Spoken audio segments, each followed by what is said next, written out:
Hello, ladies and gentlemen. You are joined here today with me, Trelulu, hosting it for once as my boy Cradden has unforeseen circumstances and cannot make it. Now, I can't remember what BS excuse he made, but I know he just wanted to bring Last on the show. Here he is. How you doing today, Last? I'm honored that Cradden is such a fanboy and he wanted me on the show, and I'm honored to be here next to the one and only Trelulu. Alright, well, I'll be honest, it isn't much of an honor to be here with me. It's I would say it's a big downgrade from whatever else you could be doing with your time right now. You wouldn't want to know. Okay, I'll leave it at that, and we'll get on to our first slide. Which one do you think, Last, is the better map? You going with Nexus Blitz, or are you going with Summoner's Rift?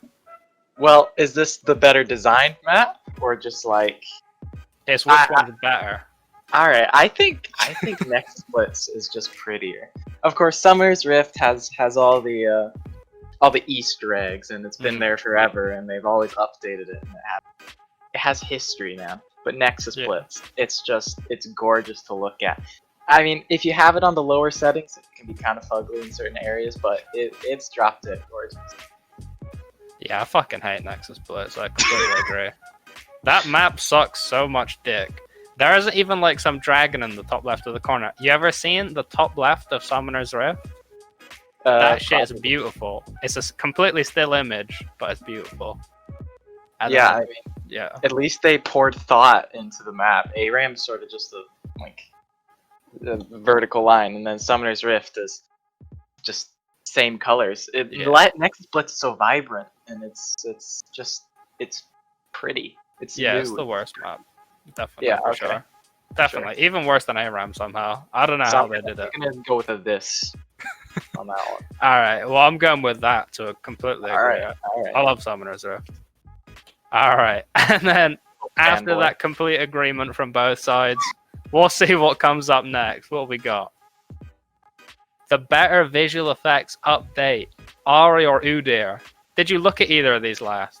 I've played against Ari once, but I didn't know Udyr got a visual effects update. Yeah. Which is kind of sad, because that means that he's probably not getting a rework anytime soon. Alright, well, I'll go with Udyr on this one, because I saw it. It was in the same patch, these were, right? I think it was 2 patches ago. Now, I looked at it, and I saw, oh my god, Udyr visual effects. No way his I think is when he changes form isn't just like some still JPEG of some tiger or whatever now. It probably looks good, but to be honest, I haven't seen a single Udyr in the past two months, except for me playing it. So I can't comment on whether it actually is better. And similarly, I haven't seen a single Ari, so I can't really comment on that either. But any visual effect update to Udyr is welcomed, whereas Ari definitely didn't even need it. Yeah, I was so confused, because they just made her Q like larger. I think they just made it so that her hitbox is like more understandable. But I mean, Udyr's an auto attack champ. It's really hard to make good VFX for auto attack champ. True. I think it was definitely more needed. But for the better one, I think it's Ari, just because I've actually seen it. Alright. It just looks a bit cleaner. It just looks more modern. I mean, you know why Udyr got the visual effect update. He got a skin, probably nobody was fucking buying it, and they're like, what are we going to do, boys? We're just going to have to update him. Remind people that Udyr actually exists in the game. The purple one? Didn't he get that like 6 months ago? Exactly, and how many sales have they got? Probably 2. Udyr's probably like the least popular champion. It's next to Ivern. I think Ivern's got to be way more popular than Udyr. Nobody wants to pick Udyr. Nobody loads into ranked and thinks, you know what I feel like playing? You know what sounds fun? Udyr. No. You know when Trick 2G just abandons Udyr for Volibear? That is just exactly. He's also just trash, but you know, who am I to? Even still, I'll say that Udyr is the better one because he needed it so badly. But you're going with Ari, I believe. Yeah. Once again, incomplete agreement as always. Yeah, obviously. This is the PLG synergy. Exactly. All right. And up next, we have the rank flex changes. Now, last, I know... Oh, sorry. Are they good or are they bad? I assume you know what the rank flex changes are? I do. Alright, for those that don't know, you can now play with any rank. So, Lev saying, guys, I was playing with this master tier player.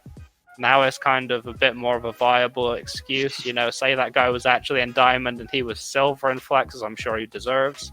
And then the guy brings him up to diamond with his massive, massive MMR. Then I would say, you know what, Lev? You're hard stuck silver for life, buddy. What are your thoughts on that?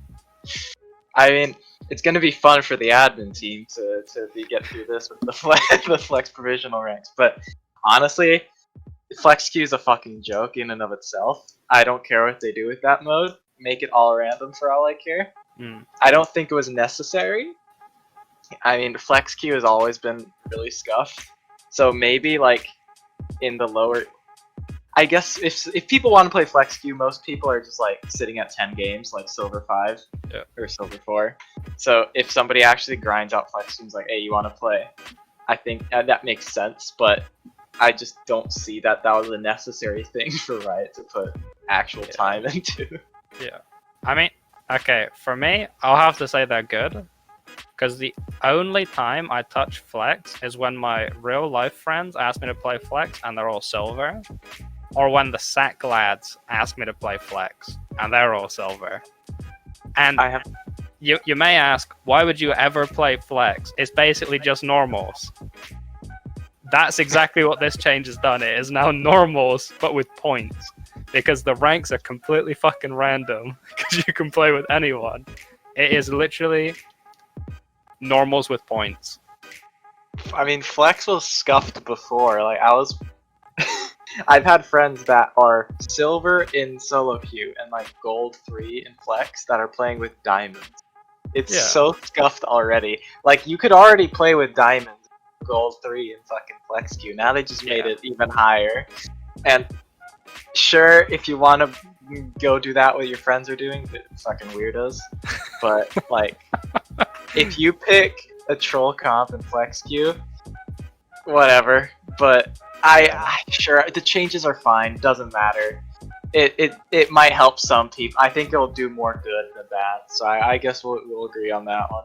Yeah, I think we're in complete agreement that flex fucking sucks and nobody gives a shit about it. So who cares what they changed? Alright, moving along. We've got who had the better week 1? Was it B.O.B. or was it Hentai Haven? B.O.B. Are you using okay? They definitely had the magic in them. Cut them back. Is that a fucking... Are you kidding me? What? I got that reference. All right. Yeah. See, I mean, Bob always wins. Bob always wins in the hearts and souls of BL. Like, if you say anything about Bob, you're gonna get fucking curb stomped by at least 3 people. Like, there's no joke about it. Hentai Haven, always been a meme team. Greatest logo in BL, by far. And they've always been here to have fun. Hentai Haven having a good week 1. It's just a little blip on the radar. But let's be honest. Hentai Haven, they'll fucking start picking random comps at about, in a couple weeks time, and it'll just be a blip on the radar. Bob, they'll always win. It doesn't matter if they lose, they're always winning. So Bob's always having a good. True. I will say I've just had a quick sneaky peeky at the Hentai Haven games, and the first game they lost to Vengeance Academy, where you press the attack on Lucian. Yeah. Well, these guys have not only gone for the Lucian Braum synergy, but they've also gone for the Keystone synergy, and they've pressed the attack on both Lucian and the Braum. God damn. I don't know how much better of a week 1 you can have than against double PTA bot lane. But yeah, like you say, Bob always has good weeks. They're always smiling. They're happy. I will say that Bob had a better week 1 just because of the Doomer's comment in general chat, where someone called him a pussy and he said, "Yeah, I ate your mom last night." Fish. He said Bob smelled like fish. It's like, sorry, I Yeah, had your so I mother was for like, dinner. that's the dinner one. That's the one. Bob are just like the fucking rage comic where it's like somebody smiling behind behind the mask, and they're just like all toxic shit. Yeah. So I gotta say, that's the best play from the whole of week 1, and it came from Bob. Bob's very own mid laner. Highlight reel. Definitely the better week 1 of the 2. Yeah, I think we're in complete agreement once again. 100% synergy. That Yeah. Bob are just the best team in the Well, by far. Shut okay, up. well, let's not go too far 100% because Horizon agree. Light's in the same division as them, okay? 100% agree. Alright, let's move swiftly away from Bob and on to the bigger comeback.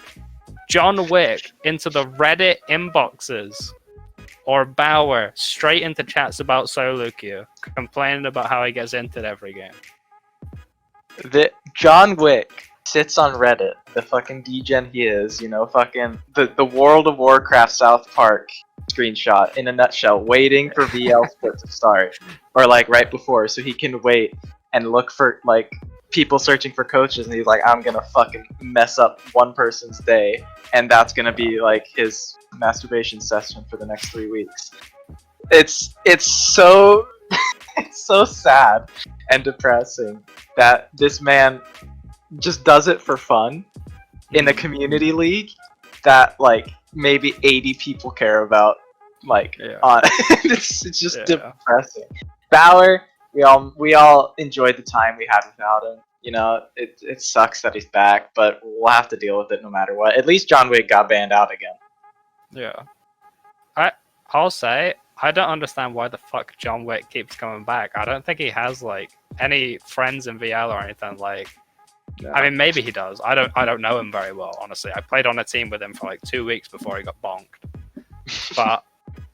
But like, yeah, I don't know why he has nothing better to do with his time. If it was like a Remix Impress situation where Impress is like quite good friends with Remix and he's, yo, come on man, I want to play on a team with you or whatever, then I'm like, okay, sure. But this guy's just coming back for no fucking reason because he's got nothing better to do. Bauer, on the other hand, he's my boy. That's all I'll say. He's your boy. Bauer, the Rat IRL fanboy, he had a mental boom. We all knew he would come back. He did in the end. And now he's having even more smaller mental booms in solo queue. Yeah. We all missed his meme. He's complaining about memes again. We all missed it. Good lad. And good lad. he's fun. He's better. He's definitely better than John Wick. Yeah. On terms of scale, John Wick's is like bigger because it's like way more fucking irritating. Yeah. Especially as like somebody on TKDS, that's really scuffed. But in terms of nicer comeback, I'll go with Bauer. Yeah. I like Bauer's voice more than John Wick's as well. So Never heard it. you never like heard John of Wick's. John Wick's or John Bauer's? John Wick's. All right. Okay, fair enough. Yeah, it's not it's not bad. I have a rating system. He's probably like a 4.5, and Bauer's up in the like 7s. So yeah. Okay. What's Joycey? Sorry, Joyce, I'm gonna have to do it to you. You're only a 6. What about Silverback? Okay, he gets a 2 because he's Scottish. Whew! Valk? I can't say that in front of him. Let's move on. Let's move on. Alright, next slide, quick. Alright. Who is the most likely to come out next from the staff team? Is it Callie or is it Dam?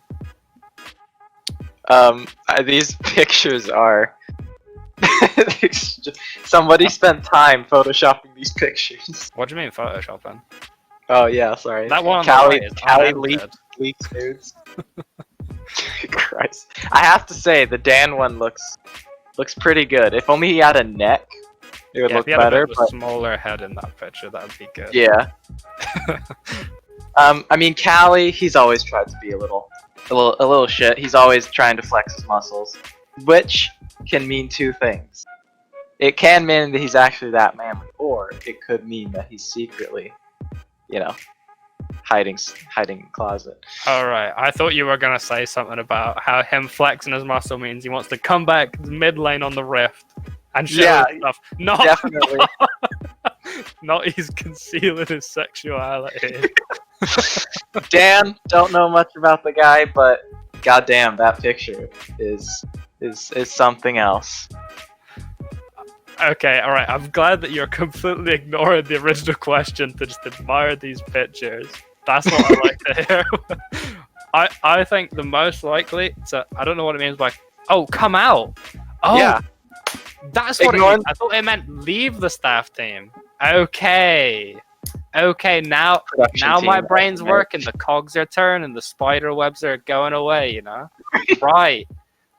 I thought come out meant leave, not fucking. I was genuinely confused as well. I was afraid saying the in the closet comment.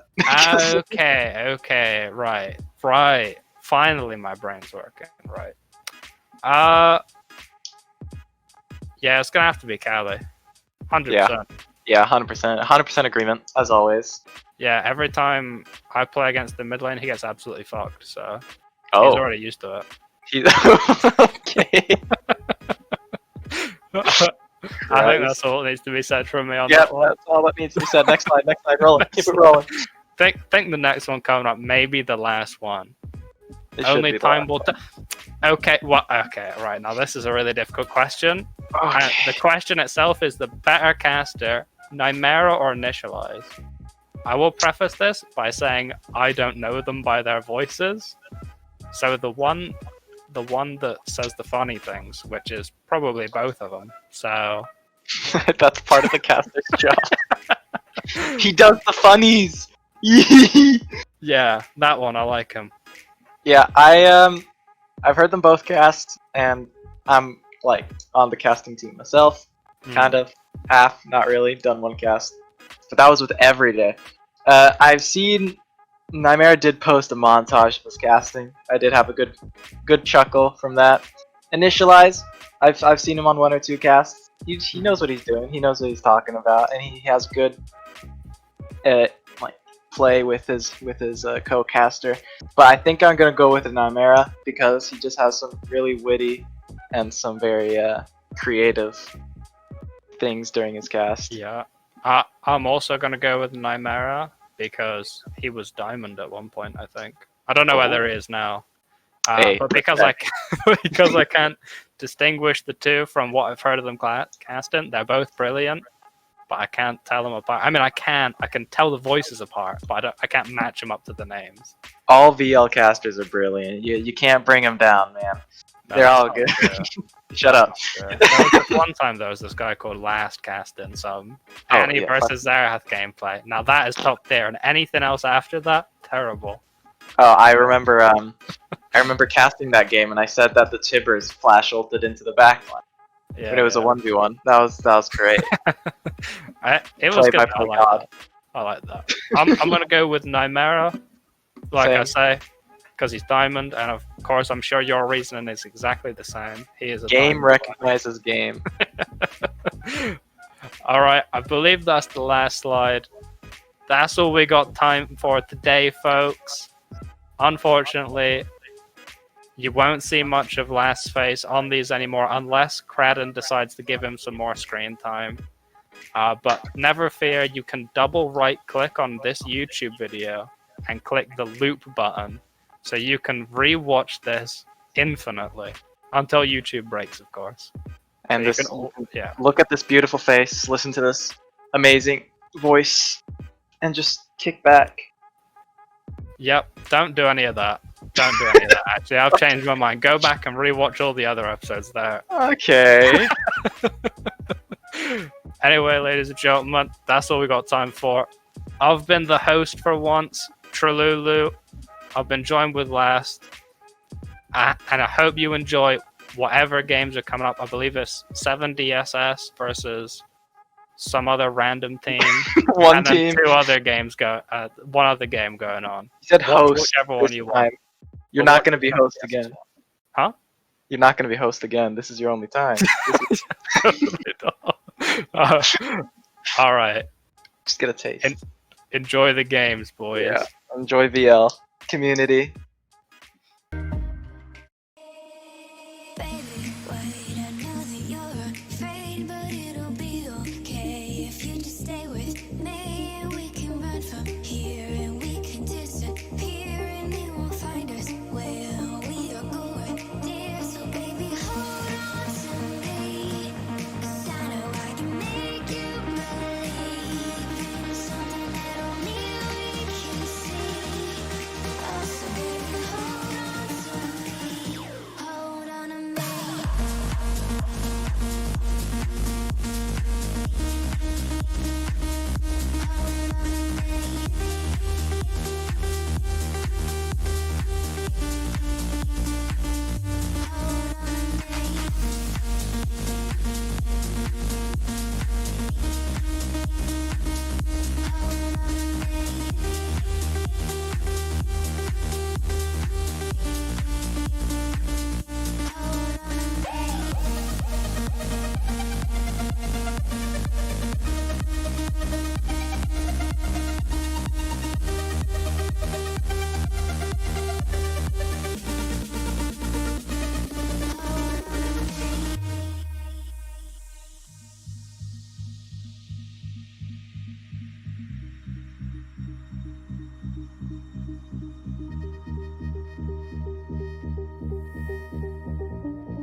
Baby, wait, I know that you're afraid, but it'll be okay if you just stay with me. And we can run from here, and we can disappear, and they won't find us where we are going, dear. So baby, hold on to me, 'cause I know I can make you believe in something that only we can see. Oh, so baby, hold on to me, hold on to me.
You're the night sky trying to make me see your stars, but the dark gets lonely.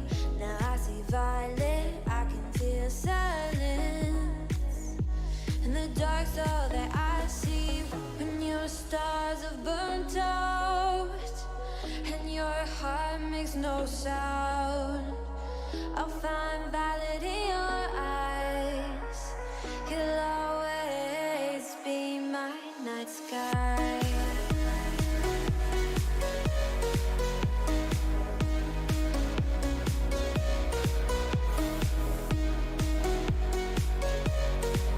You'll always be my night sky.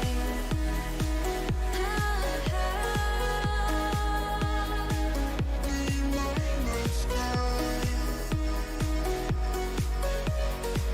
You'll always be my night sky. You're the night sky hiding behind dark gray clouds. I can't figure you out now. I see all blue. There is so much cold in you, and the silence is so loud when you go. I just stay dancing with my shadow all day. Watch the time. I can't find the point where our two paths align. But you're the night sky. I'm trying to see your stars, but I've always feared the dark. Now I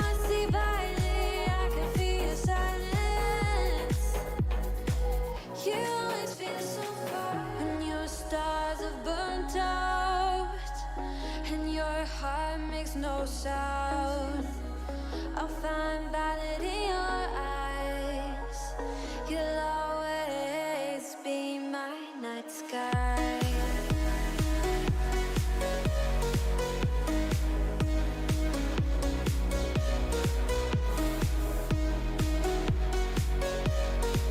You'll always be my night sky.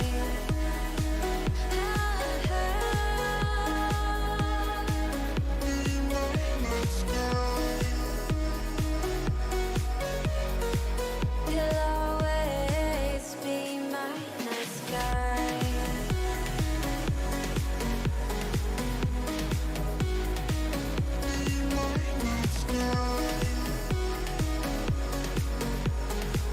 You'll always be my night sky.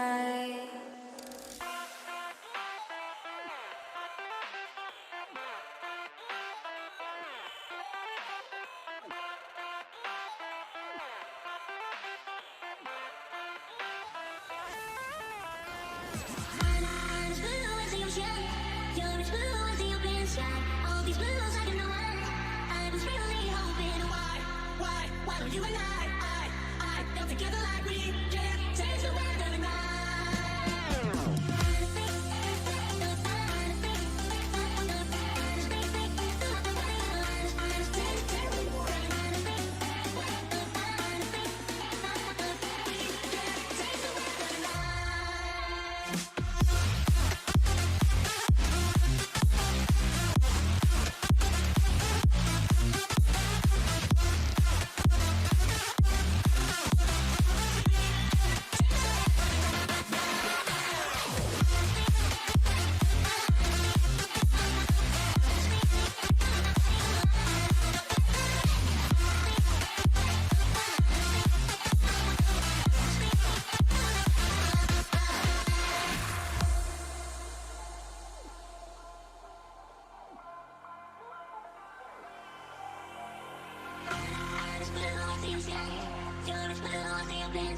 All these bills I can know. I was really hoping why don't you and I come together like we can change the weather tonight.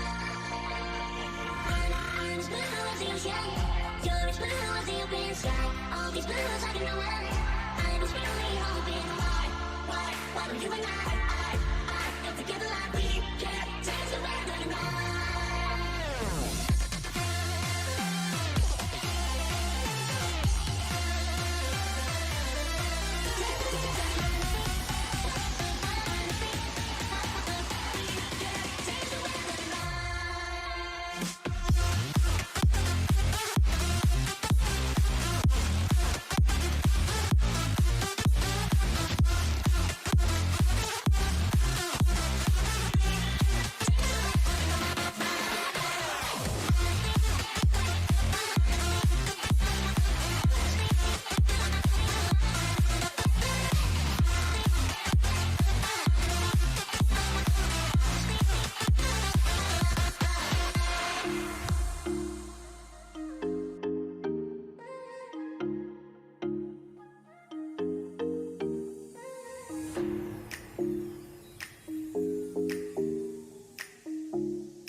Hello, everyone, and welcome to week 2 of Split 3 here at Valence League. I am Rook, and I'm joined by Temporal to bring you the action today here for this best of 3.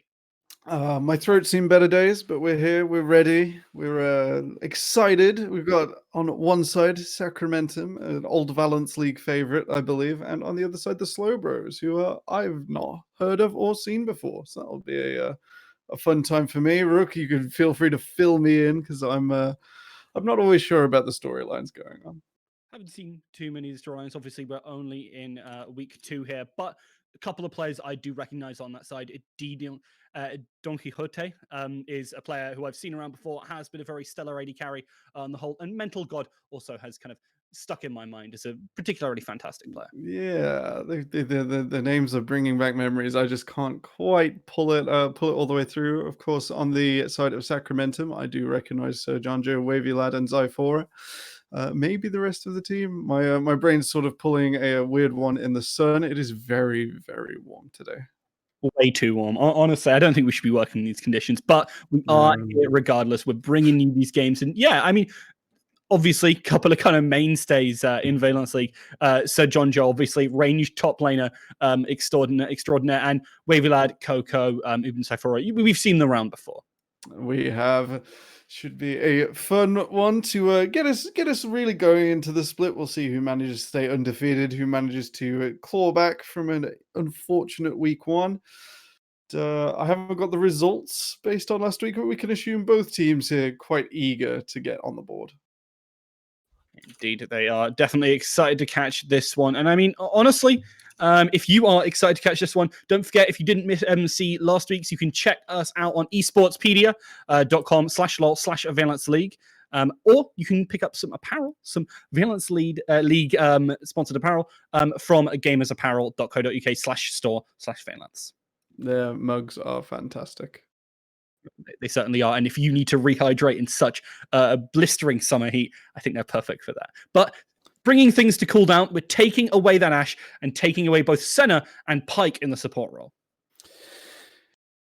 Both worthy takeaways in the current patch. Senna and Ashe doing fantastically well for themselves. Senna seeing more return to the glacial, often more farming than supporting, but the option still exists. Ashe rising to immediate prominence as the lane bully she has always been, especially in response to Aphelios on last patch. But even though he's not there anymore, still a strong lane to begin with.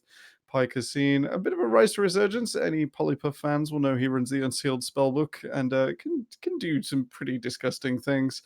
Echo, the speedy jungler that can be an answer to Syndra and other common flex picks in the mid lane, taken away here.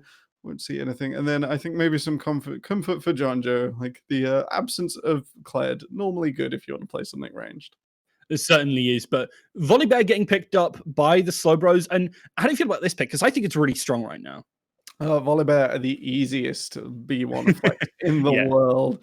Comfortable champion, very strong. Probably going to see a bit of a flavor of the year thing, similar to Kaiser last year, where you just pick a character whenever. It's always going to do what it wants. Can go in the jungle or in the top lane, or if you're a real savant, the support. But hopefully, we don't see that one here today. Yeah, and I mean, talking about those AD carries, you mentioned Kaiser. Caitlyn picked up early for Urban. How do you feel about Kate? Because obviously she got this buff. She's a bit more powerful in terms of that early bullying. And alongside a Trundle, that looks like a lot of strong early power for the side of Sacramentum. Definitely. Trundle sets up really well for Caitlyn. The sort of obscured movement then sets up for the traps and that further sort of devolution. Trap behind pillar is terrifying. It is, you know what? Trap and then pillar to knock you into it is my personal favorite, because if you catch the middle of Trundle ultimate, obviously you can't continue to stand there, so you're knocked up in a direction to the closest edge. And meeting the trap on the floor, definitely not what we want to be stuck with. Nah, taken blind for Mental God. So that Volibear will be going into the jungle. Did it well. Well, it's not super surprising to see Volibear going to the jungle, but Anar coming out from the Slowbros and not for Sir Jonjo, that's a little bit strange. Yeah, it's a bit odd. We'll have to see where we're going. Rumble will be the pick by the look of it. So settling our top lane on B3 and R3. It's okay. It gives us a bit of flexibility in support for both teams and in the mid lane. Leona going missing, not a total surprise. Gives the Caitlyn a bit of a rough time and sort of the most consistent support bully on the current patch. Certainly, so taken off the board. And I mean, alongside this kind of Caitlyn, Trundle, Rumble situation, what are we looking at for Sacramentum in terms of their team comp right now? Because they got an early power, and they're really looking to flex it in that mid game with a Rumble, aren't they? Definitely. So at the 2-item spike for all of these characters, Trundle, Caitlyn, Rumble, we have some incredible team fighting. We have that tempo upswing, which has been so common in this patch. That's not to say we're missing it from the side of the Slowbros, but the Tristana normally opts out of that sort of thing and opts to go into the uber late game where she sort of takes over and, as we all know, does the terrifying Tristana things. Silas band, Nautilus band away here. The LeBlanc blind, not too surprising as it is best R5 in the game against many common picks. Bit terrifying to play against if your opponent has the skills, the fast fingers to keep LeBlanc working. The R4 here is likely going to be the support. Yeah, it certainly is. The Alistair comes out, and honestly, that Silas takeaway as well, really good because it means you're not going to be able to steal that Rumble Ultimate or the Trundle Ultimate, which are very scary. Now, with Alistair Caitlyn setting up for those traps, that's looking like a scary combo. That is a very scary combo, very similar to the Thresh, which was banned away so that this couldn't be set up. It is another pick where the Alistair can sort of use any of his abilities, any displacement, as long as Caitlyn is within reasonable range. We're going to see her immediately follow up with a trap, immediately put the pressure down. And on a Tristana that wants to scale up into the later game, or indeed the Swain that looks to be partnered with it, it's quite a scary scenario to be found in. Alistair did receive some changes on the last patch, which means his skill ordering has been slightly altered. We'll have to see if Zyphora goes into that sort of line of play or goes something a bit more traditional here. But if you want to talk about something that is pretty darn terrifying, Kassadin Tristana in that late game, I can't think of something I want to play against less. Kassadin, a bit of a terror, but the counterpick is here. R5 reserved for middle unless they flex the Rumble down. This will be the answer here. And hopefully we see something either AD based or something else that gives Kassadin a real headache while he tries to scale up. It looks like the Kennen is destined for the top lane here, unless it's going in middle. Both Rumble and Kennen do give Kassadin a bit of a headache. Kennen slightly more so. I mean, so hang on. What? Is it Kassadin top lane? No. Okay, we're not going quite that crazy. But Rumble mid, I think honestly it's pretty fine right now. I'm interested to see what kind of keystones we're going, because as much as kind of Rumble can take a wide variety of things, I want to see that Predator, because ever since it got played in Worlds, it's actually seen buffs, so it's potentially even stronger now. I do. Oh, excuse me. That's a heat yawn. I'm inventing that. That was non-forced. Rumble with the Predator definitely very useful in the middle. Definitely gets the ability to run down two other lanes. The Predator buff does suit this champion much more than some of the more traditional Predator users out of the jungle. It is a bit of something to be scared of. Maybe something a bit more traditional to apply more damage to the Kassadin instead of leaving that lane would look to do the maximum damage and the maximum in the 2v2 against the Volibear with the Trundle, as that's likely to be a pivotal level 6 fight for the mid lane.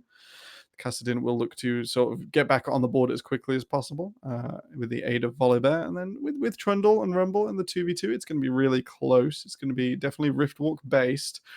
Rook, whose composition do you like more on the whole? I'm not going to lie. I'm a sucker for Rumble and early pressure. Ranged top laner for John Joe matching up into Perks, whether he'll be able to... Sorry, I'm two Perks. Whether he'll be able to keep up with that, I think is a big question. Other than that, I really just like the way they're setting up for this. They've got Urban really set up for as well with that Alistair. A lot of different ways to make plays. So if you ask me to put my money down, it would be Sacramento. Okay, I too do enjoy Sacramento's comp. It sort of suits their players to the best of my understanding, as well as the game on the whole. So we see like a reasonable amount of early denial. We didn't see the Caitlyn flexed into the mid lane, but that would be a bit too 5-head, I feel. A bit too down the rabbit hole. And instead we have an early tempo composition. The denial for the Swain is there in the late game. They're going to have to walk through so many things to get set up properly for Gnar, Volibear, and Swain. That means it's going to be left to Tristana and Kassadin. The hard engage, maybe not finding the way. They're going to have to flank, find ways in that aren't set up by the equalizer, by Caitlyn traps, by Alistair's body. Indeed, while also dealing with the Kennen flank, there are definitely more answers to be found here. The Slowbros haven't like answered in draft. Instead, Sacramentum looking up to set up a zone of control. If they do manage to get to objectives first, they are an absolute pain to walk onto. The Slowbros are maybe going to have to try and find some flanks, find some plays that maybe could be delayed by Sacramentum with proper vision. They're going to have to look for the in ways that maybe they're not comfortable with doing. Yeah, it's going to be a little bit of an awkward setup. Things like perhaps Gnar bounce into ultimate when he's kind of going in between those two forms. Other than that, just one shots coming out from Mental God on this Kassadin. Those are the kind of things which we're really looking for. There's actually a lot of one-shot potential on this team, but you just have to be very careful. And as you said, making those plays, getting top of people effectively is just going to be very hard. And if you go in alone, if, for example, M2Perks gets too aggressive with that Gnar ultimate, you turn around, Trundle pops ultimate on him, and he's not going to last for long. No, definitely not. The two tank sort of composition here does give Trundle a lot of agency. Can also hit any of the frontliners. Kassadin and Swain on the worst targets for Subjugate, and that will mean they go down that much quicker to this Caitlyn Rumble frontline. It's going to be an interesting one to see which team comes out on top here. So we get loaded onto the Rift. You will. So I mean, that's the thing I kind of really want to look at are these keystones, because as I said, I want to see if we get that. You want to see the Predator Rumble. That's okay. I'm not going to mince words. It's definitely the Predator that I'm looking for, but it's not a Predator. It's Comet this time. That's okay though. Yeah, there is something interesting though. The cannon. Oh, what do we have? Oh, hello, Spellbook. Unleashed Spellbook, rather, still going on for the cannon. This was the pick before last patch, and it looks like Jonjo's still sticking with it.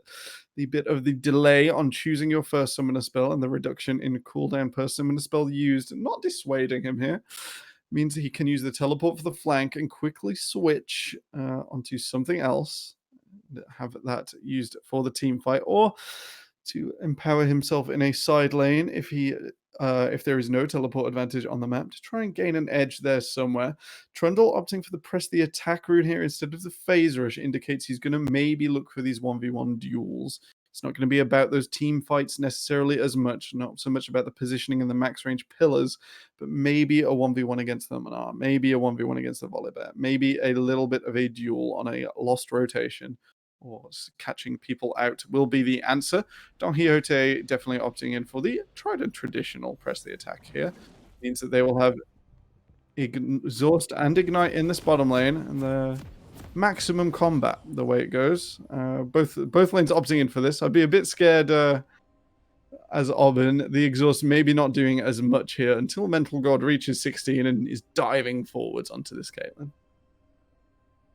Indeed it is. I mean, honestly, that pre-6 area, I think that's where you want to look for this aggression. Especially with that Trundle, Wavy Lad really should be able to set the tempo in the game because, I mean, Trundle's just so darn aggressive. All right, we're going to break character here for a second. I'm all paused up and ready to go. I am also paused up and ready to go. Okay, and with that, we are all synchronized already. And, we get to see your skin choices as we run out onto the map. Looks like a line of scrimmage each. Not too much exciting going on here at level 1. There isn't too much hard CC on the side of the Slowbros or Swain passive to pull back on. And conversely, I think Sacramentum can be just a little relaxed. While a level 1 empowered flame spitter onto 5 people, or as many people as you can find, definitely useful. It's not something we think they have to go for here. It certainly isn't. It would be kind of nice if they don't get caught out because they know that they're going to be setting up for this good early game regardless. We've allowed obviously showing up in that mid. And I mean, where are we looking for these jungle starts? Oh, John Joe, you ate that one like a breakfast sandwich. For the jungle starts, top side is definitely a stronger option for both sides. As you know, Wavy Lad has to try and play around this Caitlyn, play around the Rumble, and I think either splitting the map topside or starting on his red is slightly advantageous here.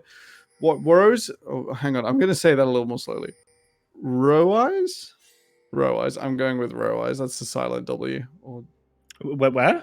Where? Oh, Roy's. Roy's! I mean, that's the one that looks good to me, but let's go with Roy's. Roy's works. Roy's and the boys, yeah? Roy's and the boys here. That's the slow process. Can either start on his bottom side and look to either pick out the cannon and try and gain some advantage, get Gnar going, which means he doesn't have to come back around the dragon spawn and look to maybe generate some tempo that way. Or also start on his top side and look for a pick, maybe roaming around with the Swain, who can get out of lane alarmingly early this patch. He's not quite barred, but he's not a million miles away. Instead, we're going to have the red buff into lower jungle start from the Trundle. It means that he is looking to influence mid or bottom. nearly obliquely, and will look to get to the grab on spawn as early as possible. Royce has cleared his top side, which is his blue buff side. Means he will be ignoring these chickens on the way and will look for red buff, and a similar path means these junglers should be meeting early. Dude, it should, especially if they look for some of these plays towards mid or towards bot. Mid being that place where we're looking for that action to happen early. Definitely. The Kassadin has very low kill pressure, but is spending a lot of mana to stay up in the wave here, so we might be looking for an unexpected play, or otherwise exploiting Rumble's kill pressure from waving. You do well. Actually, pretty much every lane shoved in right now for Sacramento, and that gives Wavy actually a lot of space to move around and decide where he's going to go on this map in terms of invading jungle, and that could be a thing we see dictating the early pace of this game. Definitely, I'm sure all the jungle mains out there have seen that. I can't remember which pirate game it was. It was sort of a gif of like turning the wheel and C2 jungler. He's head pathing towards Scuttle Crab, and he looks over his shoulder, and then the enemy mid jungle and all the laners are like there because you didn't have prio and you've risked it all and you're being punished for it. Sacramentum looking to make sure that doesn't happen to Wavy here. He can get into the river safely. I think Royce knows what's going on, and we'll just trade for the top side. Coco, though, looking to get in here. Yeah, they're using that pressure, and they're putting two players up towards him. It's not just Coco. So Jonjo going to try and force them off as well, but he does manage to clear out that Scuttle Crab and get away with it too. Nothing quite like escaping with your life. And, ooh, they're trading in the bottom lane.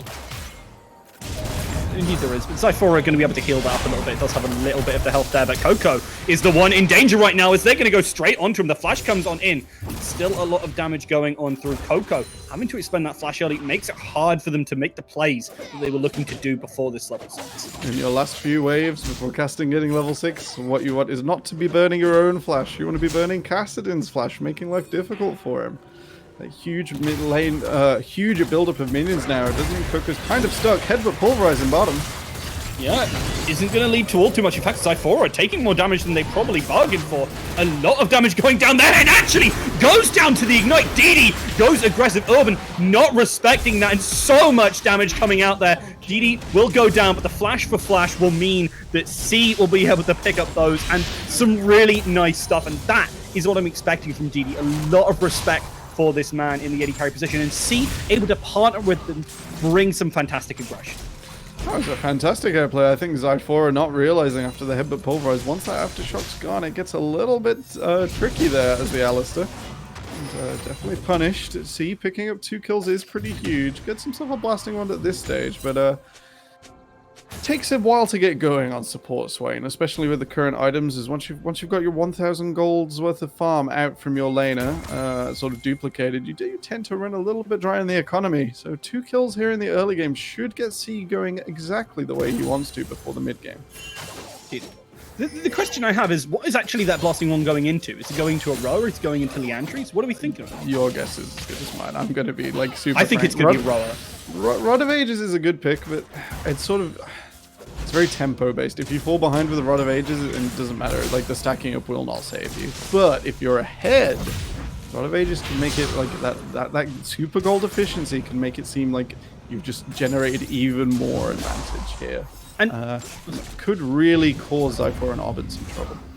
Indeed, and in thinking about advantages, right now, you need that Trundle, you need Coco, you need Oben to have that early aggression, and things haven't started off well from Zyphora getting caught out, and most likely going to go down here again. The flash comes on in, but it does not matter. Really nice headbutt there. Didi getting a little bit overzealous, but does manage to find the kill. Will fall. The slicing Maelstrom comes in from John Josie. Have gone for the teleport, and C will be condemned there. Nice teleport, but this is exactly what we want to see. From the side of Sacramentum, they needed to force these plays, and they are going right on for it. Royce is barely not going to go down here, as they're still looking to dive him. Yeah, I think that polar bear definitely going extinct a little early. His ice caps, his health bar dwindling a little bit too much. Fantastic work from Jonjo, coordinating the teleport, getting the dragon play down. Even though it looked really good for the Slowbros at the start, it only takes one flank and one cannon ultimate to turn that around. Perk's not able to follow or choosing not to. Maybe because of the timing of his Mega Nard does mean that the advantage here does look favored for Sacramentum. Even though the gold swinging back over with the plates, I think we all prefer like 3 kills straight onto Caitlyn. Is exactly the way back in here for Sacramentum's bottom lane.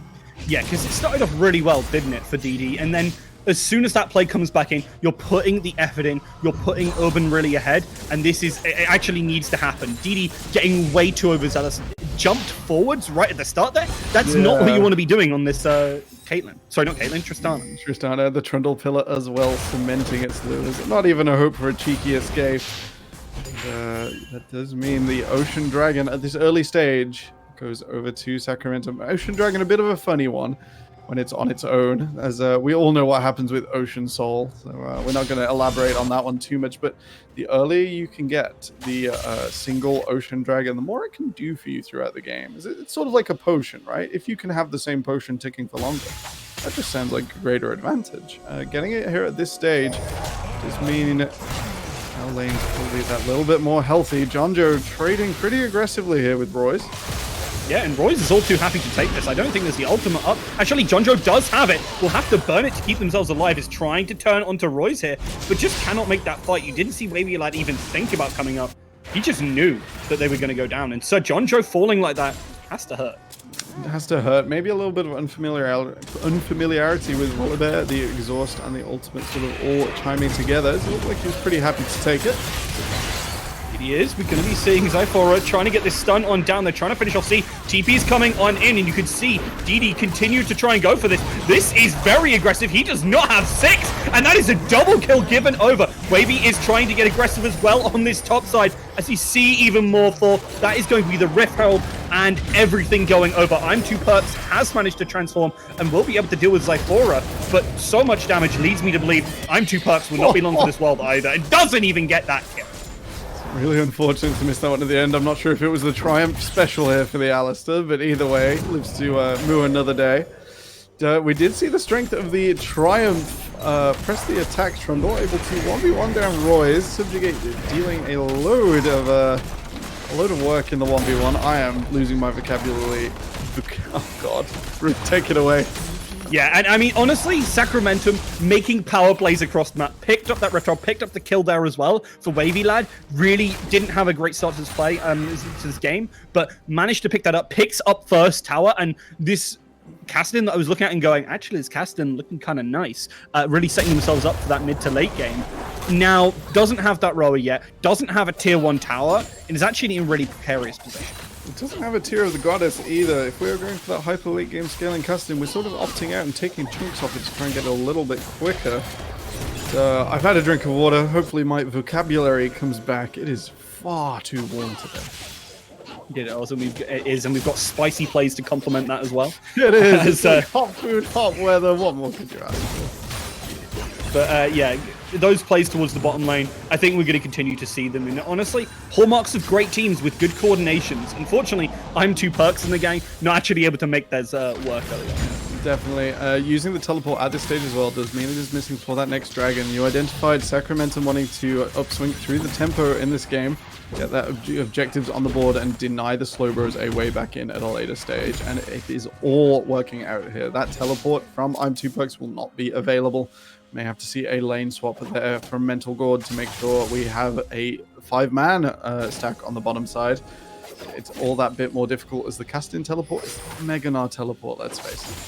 No, it's not. I mean, this Caston right now is looking to farm up, hit that level 11, hit that big power spike, and try and shove the rest of the game very much in their favor from that point. But you got to be careful, because you can see already that the ganks are coming in, but they've opted for one of their own. Roy's manages to get the finish off there. The equalizer comes on in, but it's not enough. They're going to try and turn around. Wavy Lad is looking to fight this. He's got teammates coming on in, but unfortunately, C is going to reach there first. He has to flash out of the way, and a little bit overzealous there from this Trundle. I understand you want to go in, but it wasn't quite the opportunity.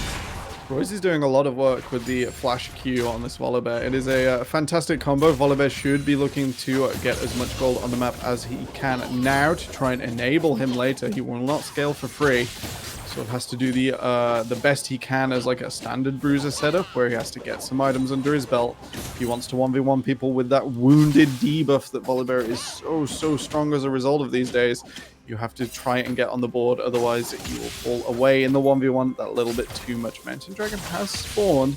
We will see Wavy come on down. Even after a slight advantage in that last play, I'm not sure the Slowbros are going to convert it over here. No, and I don't think they should even be going for it, honestly. There is no ultimate up for Coco. That's an important part, and they do have Mental God's TP ready for if they want to make this play. But because their bot lane is so weak in comparison to Urban, it's just going to be so difficult to get going. Slicing Maelstrom and Teleport now available for Jonjo. This fight is pretty heavily Sacramentum favored. Forward over does mean the Slowbros will have vision. I think it's going to be a no contest as Mental God is stuck under his hand. It's finished. What am I talking about? Way too late. I mean, no contest. They didn't even want to try, as you say. And there's an attempt, but a really nice stun there from Jonjo. Definitely got a lot of practice on this character. And I mean, Jonjo doesn't really need to win this lane all too hard. Can set up for that late game. You were talking about those big flanks, and we all know that Jonjo can make that. So I'm definitely watching for this player a little bit later on. Absolutely. No, you know, in many lanes, you don't have to sort of risk anything or sort of give things up that you otherwise like could for 1v1 plays. And I think you're right in identifying that the Gnar here can only gain from fighting Jonjo directly. Jonjo's going to do the same thing if he's 0-5 or 10-0. It's going to be a flank in, Slicing Maelstrom will stun people. It will maybe make Don Quixote have to pick up that QSS or make I'm2Perks position differently if he's assembled in the late game fight. That flank will always have that same pressure. And the lane swap up now. A little bit of a missed headbutt going wide, but it looks like Sacramentum are looking for the second Rift Child. Yeah, and they got a lot of value out of that the first time, but they haven't really pushed up onto it. Wavy Lad hasn't really been set up for these ganks, but it will instead be a gank towards his top side. 2 versus 2. This is a strong player. Oben needs to keep themselves away. If they go down there, that's big money over to I'm2Perks. 800 gold in the bank. And Zyphora, I doubt you're going to be able to make it the way. Luckily, Wavy Lad does come on in and will shut that down, but really nice setup, and does actually manage to take him down regardless. I'm2Perks taking a lot of damage. The equalizer from Coco doing the work it needs to. And Roy's, well, you're not going to make it out of here. Extended fight has 2 down for each side, but Mental God and C will be the 3rd unit to arrive. We'll wrap up one kill. Oh, there's more. 1 kill in favor of the Slowbros. DD pulls the Slicing Maelstrom. Doesn't quite get the kill. The burst coming out from both C and Mental God led to that one. And fantastic stuff to keep them in this as they're really closing up on that gold lead. 600 gold in it. Gotta love an extended team fight. Nothing quite like it. I'm not even sure who won that. I think the Slowbros get 1 kill advantage at least, maybe 2. Tower will go down as a result. Well, plays coming on in. DD just too over-aggressive, and that's been a real problem this game. I was singing their praises, but it just hasn't worked out. Mental God should be able to make it away from this one, but a really nice setup, and the ultimate just doesn't come on up. Doesn't manage to make it away. Wavy Lad and Zyphora are able to do more than enough here. Royce has to be careful. Oben probably won't be able to finish that one off. Actually pops the ultimate, and still not. Very, very close play. I'm2Perks. This is still an extension of the team fight in the top lane. We've had a hot LPL minute here at Valence League. We do see C has picked up the Leandri's Torment as his first item, going for that base damage. Sort of the 10% bonus of Leandri's is always very nice, but then the percentage health is fixed in combination with the passive. So maybe looking to get out of building full AP. Headbutt Pulverize has found perks. The objective's already gone. It has, and they trying to go straight onto him. The ultimate comes on in. I'm2Perks sets up with that Gnar. TPs all around. Zyphora taking a bit of damage, but will be set up as well. They're trying to go on him. A nice headbutt from Zyphora, but realizes they're probably the sacrificial lamb, or, well, cow in this situation. This is, you know, it's nice for the Slowbros, but again, we have to highlight the teleports were used with Dragon coming up soon. We are out on the Infernal Rift this time.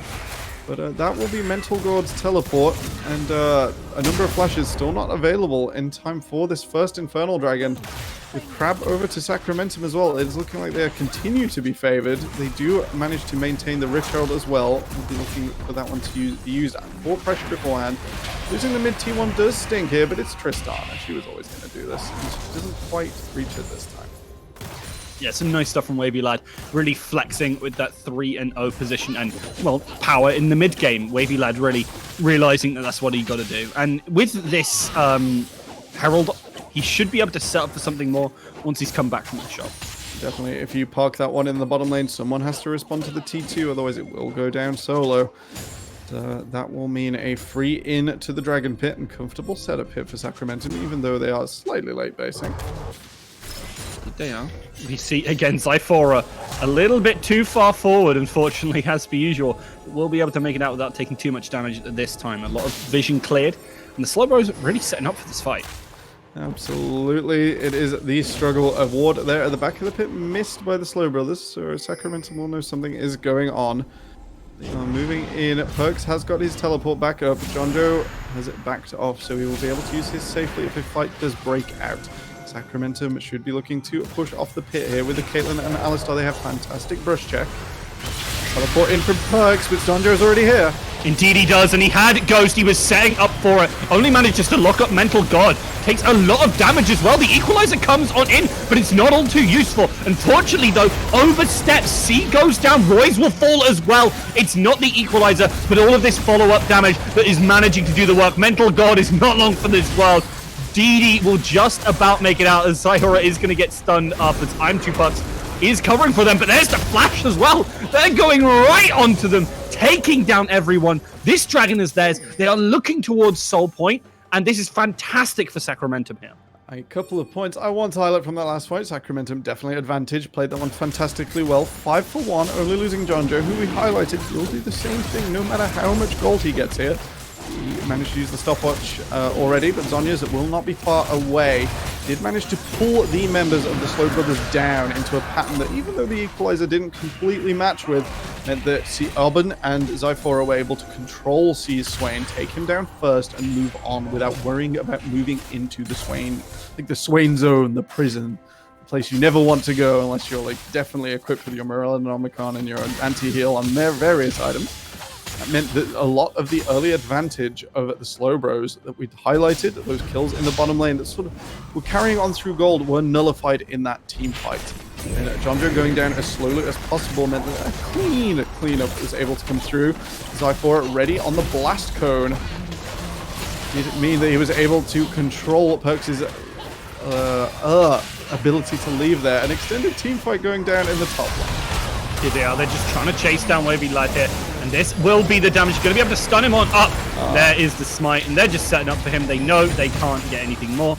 But Jonjo will make it out at the cost of his flash, which could be relevant in the coming team fights. Definitely. He's got a bunch of time, but it will be down for the Infernal Soul, most importantly. To get the Herald down and get the gold advantage back over. So they are continuing this snowball slightly, although cracks are starting to appear. Will be on at the Slowbros to hopefully keep enough summoners and cooldowns to contest this Infernal Soul. Otherwise, it's going to be a 24-minute Soul special. They will instead be relegated to looking for the Elder Dragon not long after. Here it is. Setting up across the map now. Look at that vision from Sacramentum. Some fantastic stuff from them right now. It is. In these sorts of situations, in lull states between objectives, you don't need to focus around any one position unless you're going for a set play. Now, while those are pretty good with Alistar, we don't necessarily need to see one. We don't need to see the predictability, the investment here from Sacramentum. Instead, you can split yourself wide, go across the river, and then if the Slowbros feel the need to sort of set up, get in early on anything, show their hand, they will indeed commit to one area. You know, we're sort of seeing this on the top side. That means their trinkets will be used. Sacramentum can maybe reset, look for the same thing again, burn those cooldowns, look for to deny the Slow Brothers. So by them using those cooldowns, they then can't use them again that quickly. If you reset your vision, you have a nice safety net across the board. We do see Wavy Lad look to do this sort of thing, move in. A lot of wards burned here, and the scanners out from everyone but Roy's. It does mean that this is sort of a nice safe barrier for them to play behind, look for picks, and sort of, you know, play the next few minutes easy before they rotate on down to the dragon. Easy riding is what they're looking for, but I do want to highlight, I've just kicked it back to you, and it's That's really fine. awful. It's fine, don't worry about it. Along the top fight. A Tear of the Goddess straight into Archangel Sith for mental gold. That's a little bit late. It might be more like mental Mental not so good right now. I don't know where I was going. The pun was a bit too mean, so we're going back. But I mean, that's the thing, is that's not going to come online for a long period of time now. And honestly, I was going to stay. Yeah. But I was going to say that as much as Sacramentum are very much in control right now, we're looking towards that late game, and you get some pretty terrifying players on the side of Slowbros. And honestly, if you don't start to close out the game in the next 5-10 minutes, things could look really awkward. That's why this next dragon is going to be so important. Absolutely. If you've got to come back in, you've got to come back in now. The level 16 Tristana Cassadin Spike definitely should be feared. It's one of the hard limits of the game. The level 18 in Cassadin and Tristana will just do bad things to a team. Gold or no. And, of course, much better with gold. So they do scale fantastically. We'll be instead looking for Sacramentum to continue this tempo upswing, continue picking up these Infernal Dragons, getting the soul in a minute's time. So our last reset should be coming out in the next 15 seconds. You've got 8 seconds to channel the recall, 25 seconds to walk to the midline of the map or any lane. And, yeah, Sacramentum set up here with the control wards and the last few recalls. This is the Slowbros' last chance to pick up things before the fight. Indeed it is, and I want to see DD picking up another item if they can before this, because he really wants to try and get at least something, but he's not going to be able to do it. And as a result, he's kind of a whole item down on this enemy Caitlyn, which makes things kind of difficult. That's not what you want into the Caitlyn. You sort of want her to be like a Caitlyn nullified looks like a bit of a tickler. She can put down the trap, she can like auto attack a lot, but they don't deal a lot of impact. With the second BF sword coming out here, the Infinity Edge already completed. It's definitely not going to be the case. Roy's chunked a little. Even though he's finished this Righteous Glory, he's not the tankiest of bears just yet. He isn't, and he's looking to get on, and you can see him leading the pack right now, trying to look for that engage, but they know this dragon has to be the one. They have to find the big play, but with so many team fighting tools, you have to be careful about Sacramentum. There it is, the equalizer to get aggressive. That's a big no, but very few stuns coming on through, and with the slicing Maelstrom setting up for so much. That's the dragon. That is the team fight, and I mean, that could be setting up for a couple of minutes down the line, maybe 5, the game. Definitely. I think a quick tempo change into Baron here with Infernal. They are definitely able to do it, amplifying all that AD and AP, as if we didn't have enough already. Coco with the Leandries would be a fantastic front line. Could have maybe instead used the large number of what are they called? Honey fruits? Yeah. I need some honey fruit. I think that's clear from this game. They do look kind of appetizing, very cool. And they're in the river, and they're quite cold, right? Yeah, definitely. Like lay back, like as if you're in the pool, pick those up. I'd chill with Baron in his by the pool. Hey, that's like the dream right now. It's at least 35 in here. Oh, a quick check from C will go close, but not quite, to dealing the last ticket of damage there on Baron. So we do see the tempo upswing. It's something we highlighted as something you're going to see a lot in pro play over the next split and worlds, as long as it happens in China. So we'll see that continuing game plan here. The way back in for the Slow Brothers is the next thing. They will have to deny waves, sort of play close to towers, bleed infrastructure slowly. Only Caitlyn is fantastic at picking it up here. Jonjo normally would be on the Kennen, however, Nar can match Kennen in front of a tower oh so easily. There's something pretty unique to this matchup.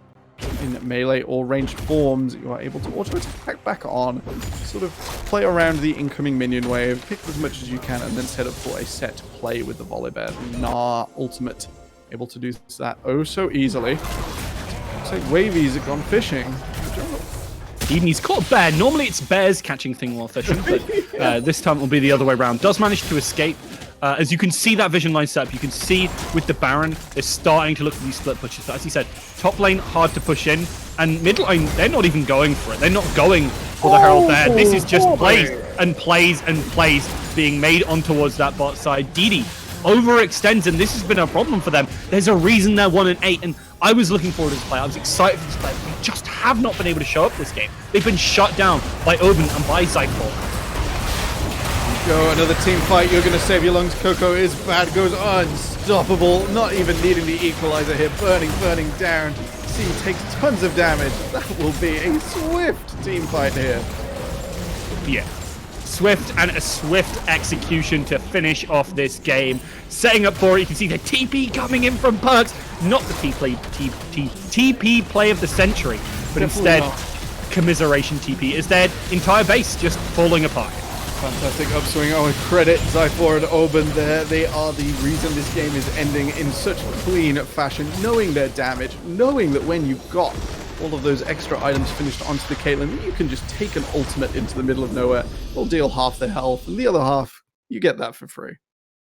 You do, and free is on.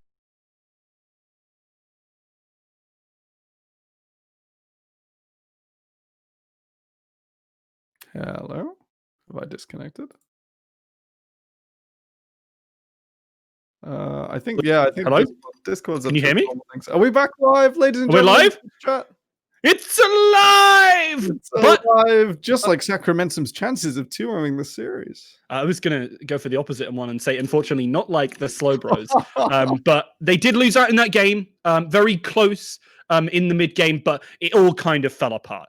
We saw Urban and Zyphora really come alive. Coco following up well as well. And Wavy Lad really flexing on that trundle in the mid game. So fantastic stuff from them and really deserved to pick up that game on. Definitely. We saw signs of life, though. The Slowbros were definitely not out of this one. Good work from Roy's in the jungle, using that flash pretty much on cooldown a few times. It did get Kassadin at least somewhat into the game. You know, he wasn't completely denied, as we like to see, as the game plan executed from Sacramentum would have set up.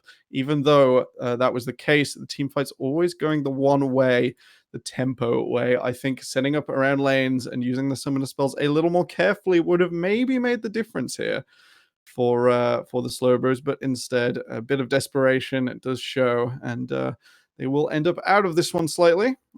Good work from Sacramentum, I think, to keep pushing and keep the tempo going, knowing what that means and not using summoner spells at the wrong time, setting up your lanes properly. Getting to these objectives is key for these compositions, and we saw it executed really stylishly.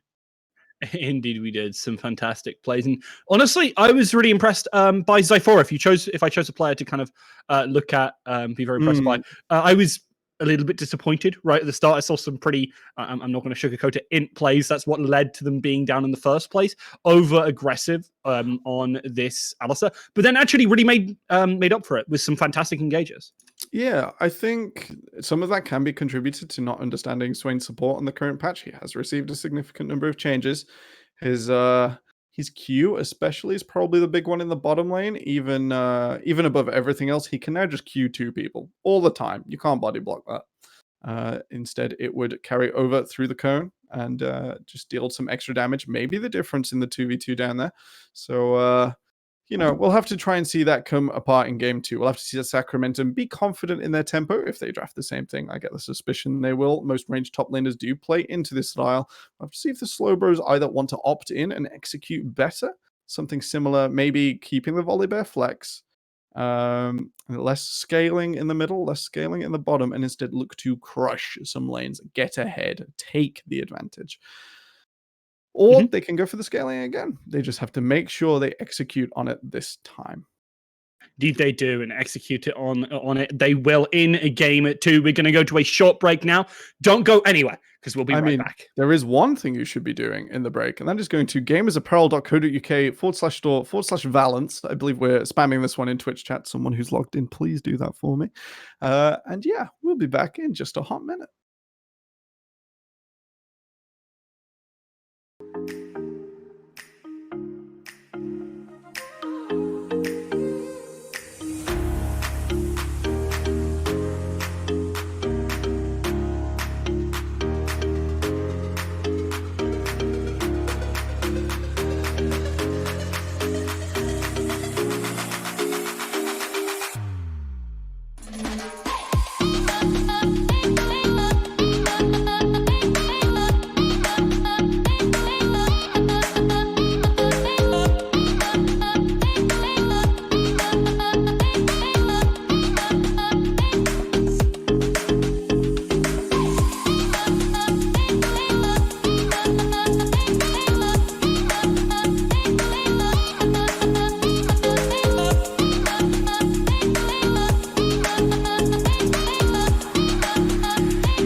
my own world of make-believe.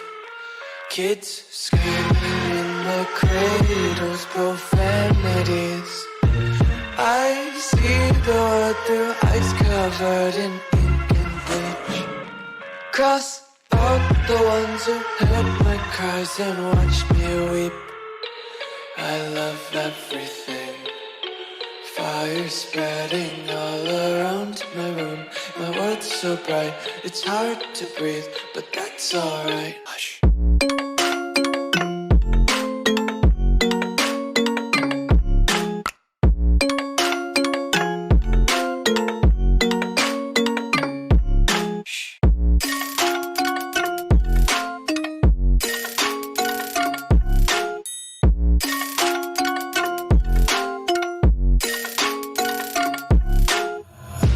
Take my eyes open to force reality.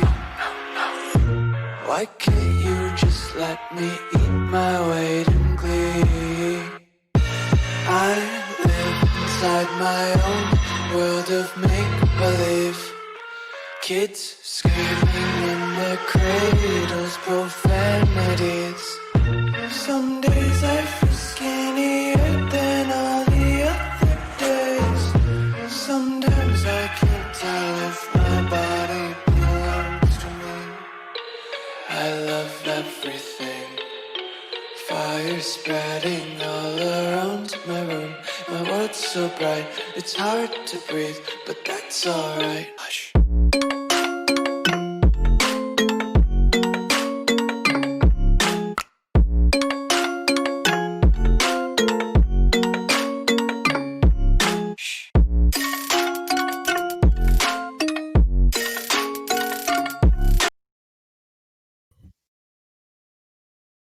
Hello, everyone, and welcome back to the second game here in this best of three series as we continue on through week 2 of Split 3 of Valence League.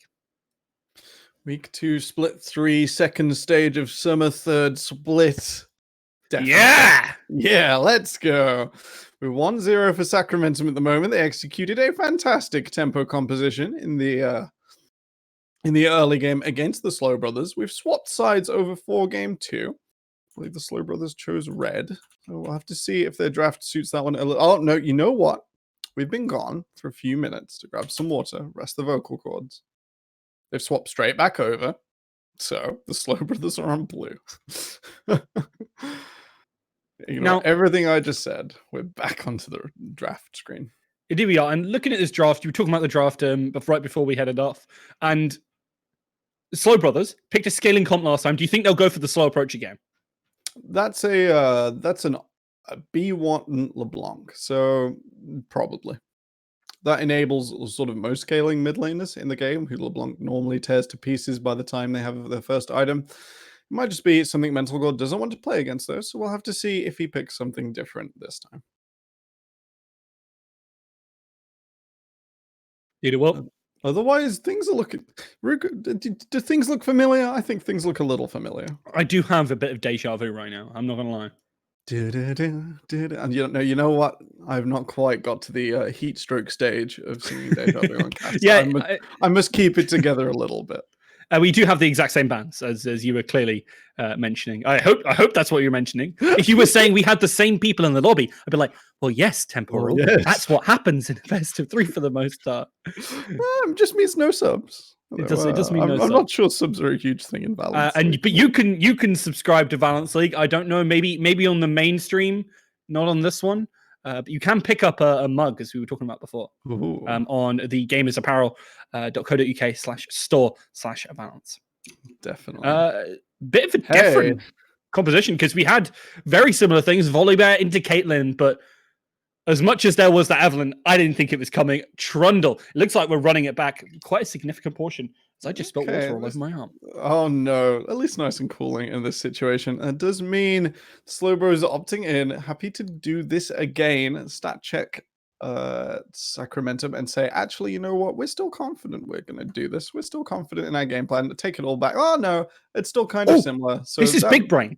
If they do this, DD can't jump into the enemy team.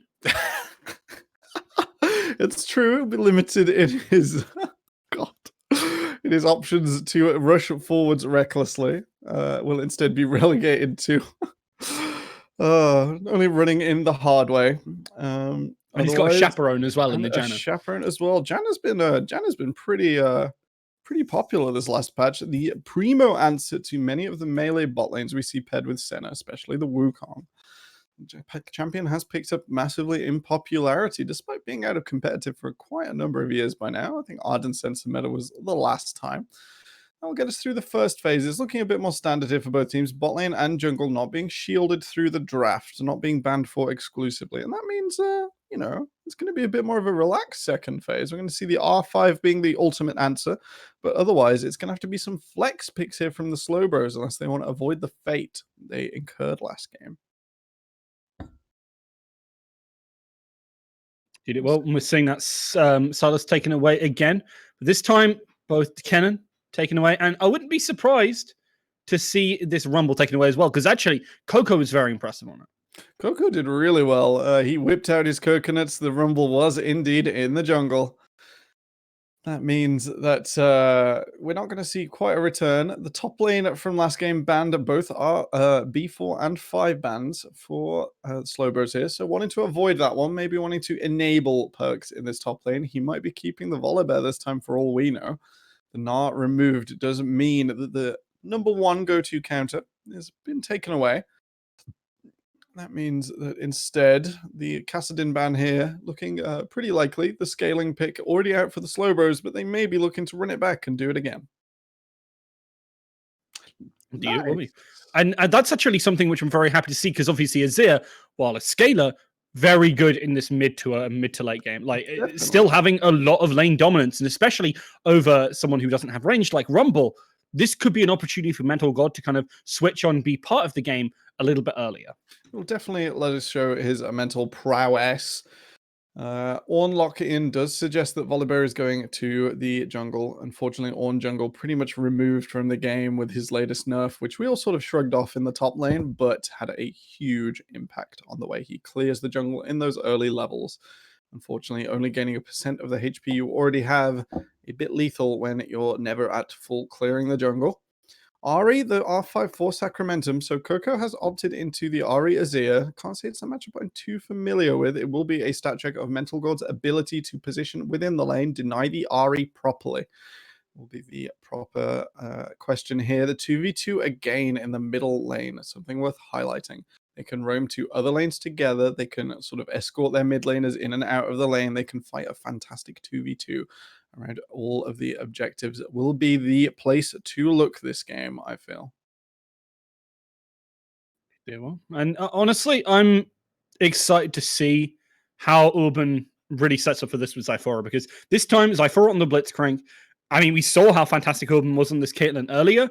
This should be an even scarier lane, shouldn't it? Definitely, it will not be committing the Alistair to something. It will be come over here, Janna or Jinx, and then the same setup after. It will be pretty interesting to see if C can position for all of the minutes of this game, or instead will be opting into the 2v2s at the optimal time. So, to sort of counter Blitzcrank, you can obviously pick Leona, Alistair. The champions that want a free ride closer to the AD carry normally have a great time. When you pick these enchanters and squishy champions that sort of enable others in the bottom lane, it becomes a sort of opting into a fight when Blitzcrank hooks you sort of exercise, because if you can make that fight advantageous even with the hook, Blitzcrank really isn't enough of a champion to sway that the other way. Now, Janna has another problem with this. That Blitzcrank was had introduced to his kit a shield breaker in his ultimate. That means that the all-in at level 6 is pretty heavily favored for Obin and Zyphora here, as long as they execute properly. They'll be able to, on demand, interrupt Janna's ultimate, break a shield, and the AD it gives to Don Quixote here, and then continue forward. So even though you wouldn't think traditionally Caitlyn and Blitzcrank the all-in kings, they will be pretty advantaged if they find a pick that cannot be managed here onto Jinx and Janna. The positioning will be key. Indeed it will, and I think that's kind of the story for the entirety of this game. Again, playing into this Rumble and the Trundle, which can so easily run you down if you're not in the right position. If you ever overextend on the Azir, on this volley bear, you're easily going to go down. There are a couple of ways to kind of deal with that. Obviously, Azir can dash away. Ornn can do a very similar thing. But most of this team, some of the more important players, like the Janna and how they're going to be able to set up for this, if they aren't significantly far away or in the right position, they're easily going to get popped. And then from there, that kind of setup you're going for doesn't really work. Definitely, the front two back will be key here. Volibear and Ornn's positioning will determine the outcome in these assembled 5v5 Death Ball fights for the Slowbros, and it does appear what they want to be what they want to go for here. They don't want these small fights into the Ahri Assassinate, into the Rumble, with the Blitzcrank to make the most of it by percentage. You know, if you hook 100% of the people you're fighting against, that is a much harder PC than saying, oh, we'll just move 1 of 5 over here. It allows a lot greater agency in those small fights. So instead, they look to be going for the 5v5 Death Ball, or maybe, you know, maybe Ornn and Volibear moving around. The 2v2 is pretty good with Azir and Volibear, but if Blitzcrank is involved, if Ahri gets going, it's going to get more and more difficult as time goes on. Yeah, especially with some of that true damage, can be so darn scary. Charms definitely going to set up for a lot as well. As you get hit by one CC, you get hit by them all. That's kind of Sacramentum in the last game and in this one as well. Caitlyn with some fantastic follow-up and so much damage if you're pulled into that. We should highlight as well, there is the dynamic for Don Quixote. If this game goes to 30 minutes, there isn't really a huge front line to deal with this Jinx. Sometimes that's a problem, sometimes it isn't. If Jinx can be confident walking forwards with a Janna shield on, say if a large advantage is gained in the early game, it's going to be a bit annoying here. Sacramentum don't really have an in onto that character except a huge Blitzcrank hook.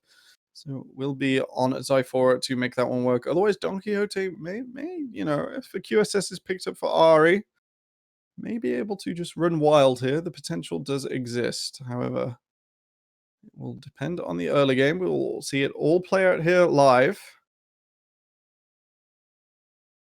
Here we go.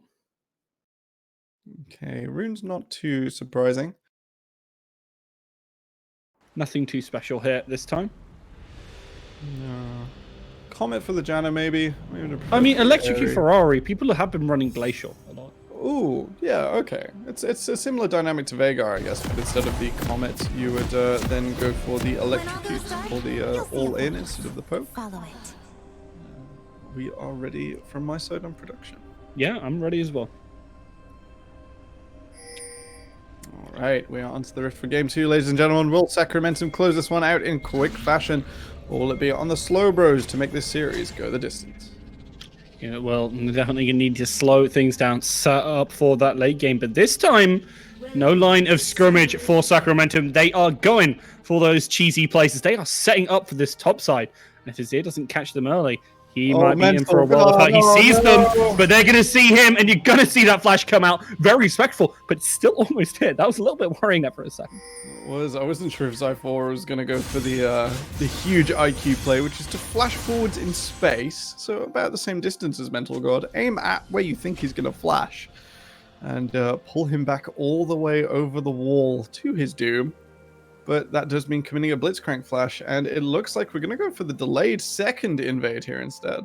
Nah, they get spotted out by that Janet. They decide against it, but still, finding that flash off of Mental God early on this Azir, really done here, doesn't it? Absolutely huge. It will allow Coco and Wavy to play around that mid lane in its entirety, instead of, you know, being similar to top and bot lane. In the ways in, it will now be the big hole, and it's always going to be in the back of Mental God's mind. I really hope he is the Mental God, because otherwise it's going to get pretty hairy. Indeed it has. He does have that TP to kind of make those plays and also return to lane if things go a little too south, but right now both junglers starting on that top side. Again, that bot lane looks like a massive place of point of contention.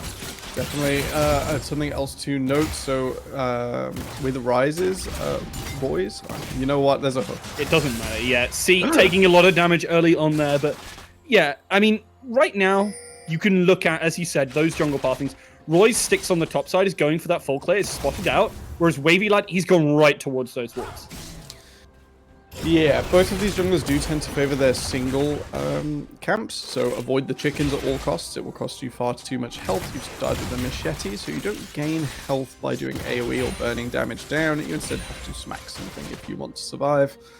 So avoiding the chickens, a big one. I think Wavy is trying to get an early in here. Yeah, it is. Thanks, Certainly directed camera.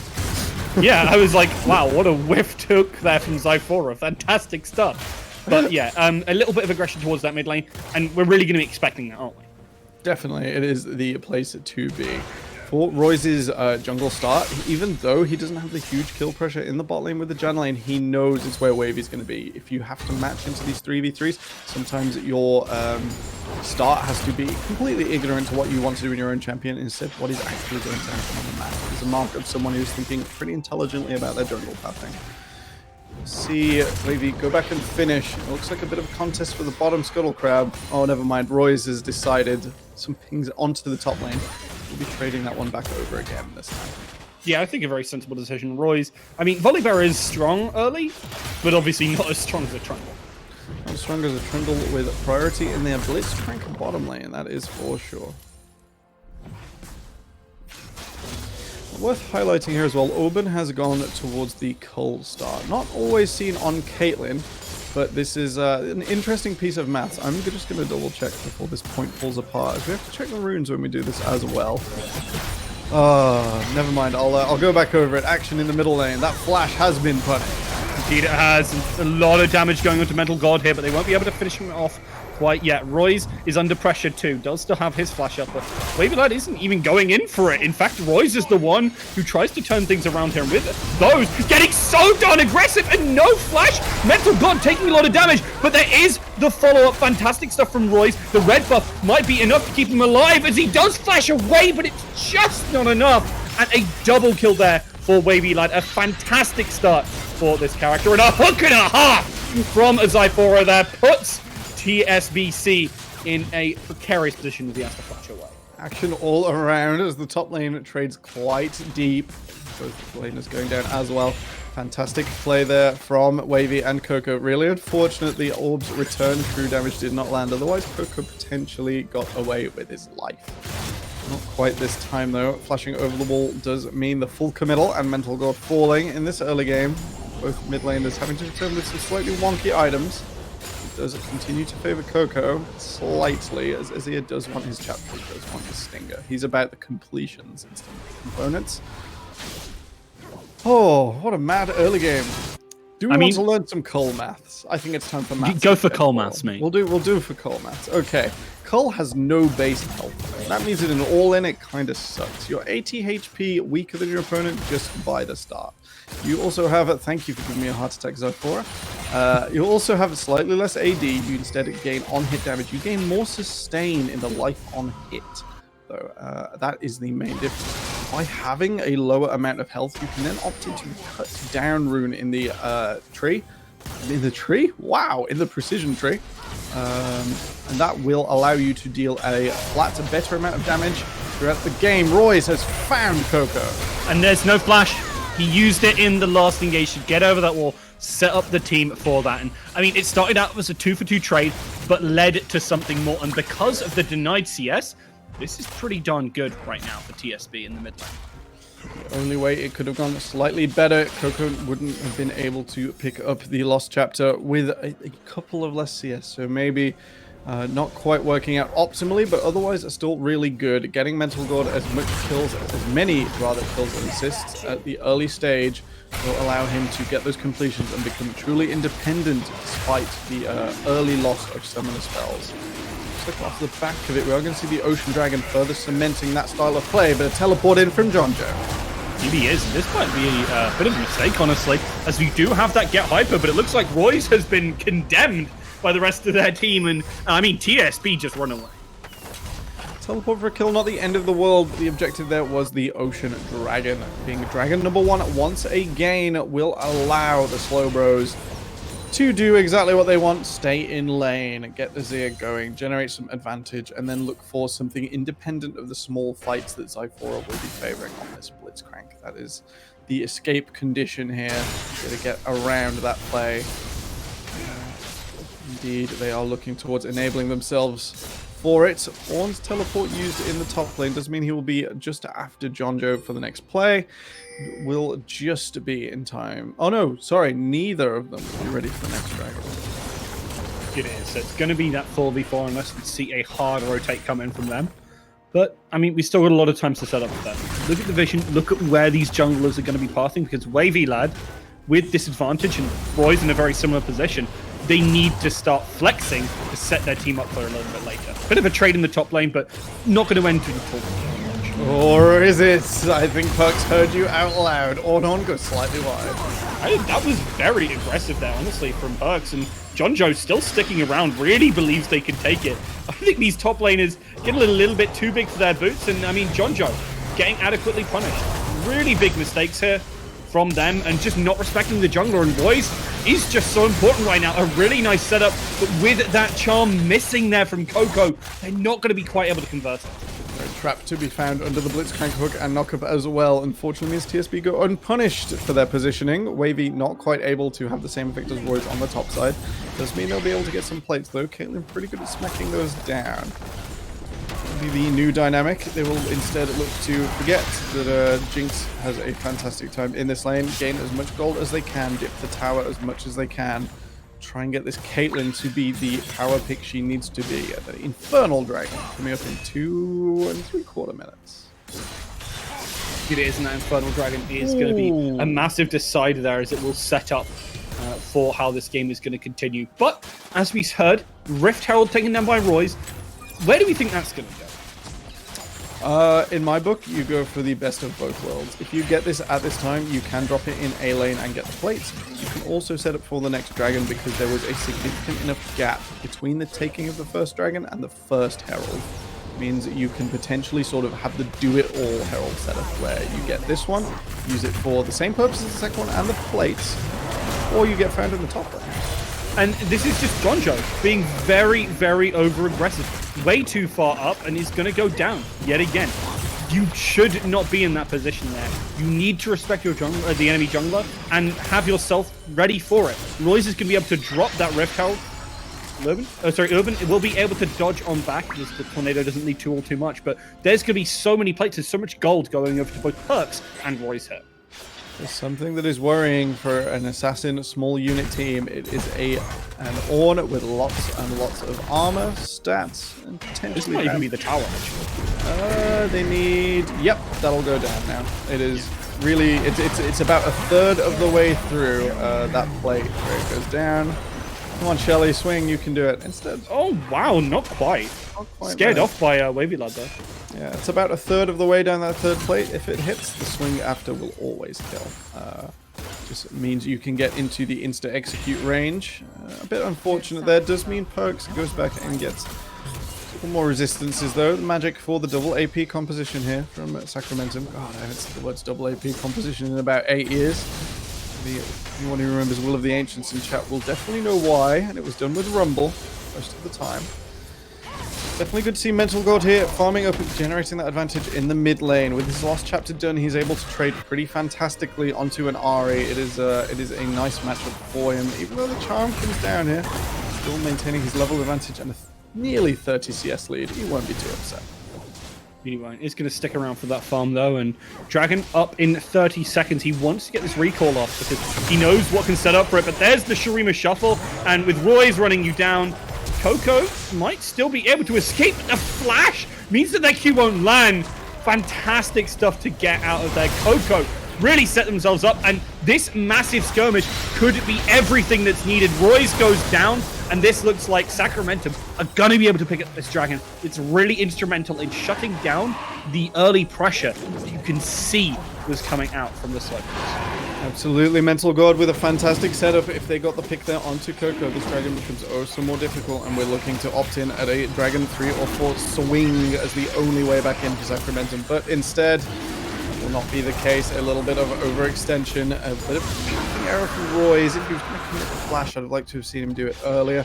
Give Coco less options to get out of dodge and escape the incredible setup on the mid lane, and Jonjo being in the right place at the right time, coming down. It does mean it is a 4v5 play with neither top laner with the teleport. It is exactly what you want to see. If there is no TP advantage, or TP to be used, be there without it, if you can. Is a mark of someone who knows, like, the team has planned what's coming. They're going to be ahead on time. And, Zyphora hooking in to make that one absolutely complete advantage. That means we're in a bit of more of an open game state in the last game. Zyphora is not giving C a moment. DD isn't. C does go low, but doesn't quite get finished off. The Ignite forces the flash forward out of Urban. Zyphora so darn low. Still the flash available from DD, and unfortunately the pillar goes a little bit too far back. Maybe not able to get that knockback and force it out from them. But at least they pick up one hit. Okay, turret plates are the only consolation prize in the middle. While Perks does... I'm confusing myself here today. Royce wants to keep going. Or he doesn't. Maybe he does. I think he's trying to save this tower. He's And trying. sensibly so. Trying to give Don Quixote some breathing room, making sure Zyphora isn't the super threat he needs to be as he burns some mana, push that wave up as best a Blitzcrank can. So the consolation prize there was a plate in the middle, the tower finally going in the top lane. Royce does want to go. The person, Zyphora, might actually be able to make it out of here, but no, sacrifices their own life for this. Actually, just about manages to survive because of the heal there, and nothing happens. The Equalizer coming on in, and with Coco dashing to the rescue, Royce will fall as well. Sure, C will be able to make it out, but fantastic plays there from Sacramento just as that TP comes up from Sir John. I was on the page with you. I was sure Zyphora made the hero play there, hooking the Violet Bear back, saying, "You will not have Urban today. Caitlyn will go free." But managing to flash and the summoner heal from Urban does mean they get out unpunished. And then the second haymaker comes through. Sanjo and Coco arriving just in time. Really overextend into Mental God, but get away with it this time. Which you can. Perks. Gonna be able to flash out of that, but Wavy Lad follow flashes. Doesn't want to let him get away at all. I think he already used Subjugate, but he's looking to chase him down. Yeah, he's not going to go. Subjugate at the start does mean he'll be able to deliver it to his mid laner after trading for a flash. And oh no, these small unit fights are exactly what Sacramentum want. Another summoner spell. It is, and steals Blue away. Coco with the nice micro there. Does manage to do that one, and Wavy Lad escapes without a scratch, and this is it. This is absolutely what you want to see, and a very similar situation to game one, honestly, from Sacramento. Definitely, they didn't have the early game quite on lock, but they will be looking to continue that swing this way. The two scaling picks, not so much as scaling as a Castin, but Azir does have to, ramp that Nash's Tooth really where he comes online, but even now he's a bit of a threat. Kind of mirroring the precedent from last game. The AD carry, another huge scaler in the Jinx, needs time to get online. Currently only sitting on the BF sword. There is a 2,000, let's call it, gold difference in that bottom lane, and Oben is really making it show. It's going to be on TSB for sure to find a way back into this game. It is not completely elucidated at this time. They're going to have to look for a mistake and make the most of it in these coming minutes. He is. Do you see John Joe sticking around that bot side, looking to swap around? So we do have those line swaps, but Dragon not up for another minute. They're setting up this vision. What kind of are we looking for TSB to be able to do to really set up this team fight? Because obviously they're down gold and not in the greatest position of power for their team comp right now. Okay, they have to set up, as they have done with Vision, around the Dragon Pit. That's step one. Step two is send Ornn to the side lane. When you have teleport advantage, he should be in top lane here. He's threatening the T2 that he's already made a way onto. Instead, it looks like Coco has found a way. It does. Really nice stuff there. Wall not able to do all too much. Perks looking for that. Does manage to get a little bit of farm out of it, but not all too much. Zyphora looks at the hook. The unstoppable comes out. Perks perfectly in his face. Fancy moves do save his life this time. Unfortunately, the Tempo Rift Herald in the middle lane set up with 15 seconds to go. The back of this play, even though the Vision still favors TSB, should be a shoe-in for Sacramentum here onto the Dragon. See 3 members of TSB respond to something. It's quite easy to get the Vision out. They should look for the Dragon as quickly as possible, as unfortunately Rift going down a little earlier than you would have previously liked. Mental God does have teleport, even though he's moving to this top lane. Emperor's Divide not yet available. It should be on the members of TSB to stall this one out or give it up completely. Pings coming down, mixed messages.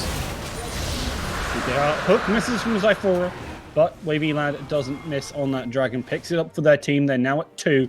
It is obviously going to be that Cloud Soul. Now, actually, kind of a little bit awkward in a lot of situations. For this team, very good, because you can get on top of people, for example, with the Trundle, or with the Ahri really dodging around and darting, can make it very difficult to have the team fight that you want. Ahri really is one of these assassins who loves Cloud Soul so much. She does, because she's going to get so much ability to kind of maneuver around these fights. Definitely. As if it wasn't enough to have 3 blinks. How about 3 blinks and 1 huge haste at the start?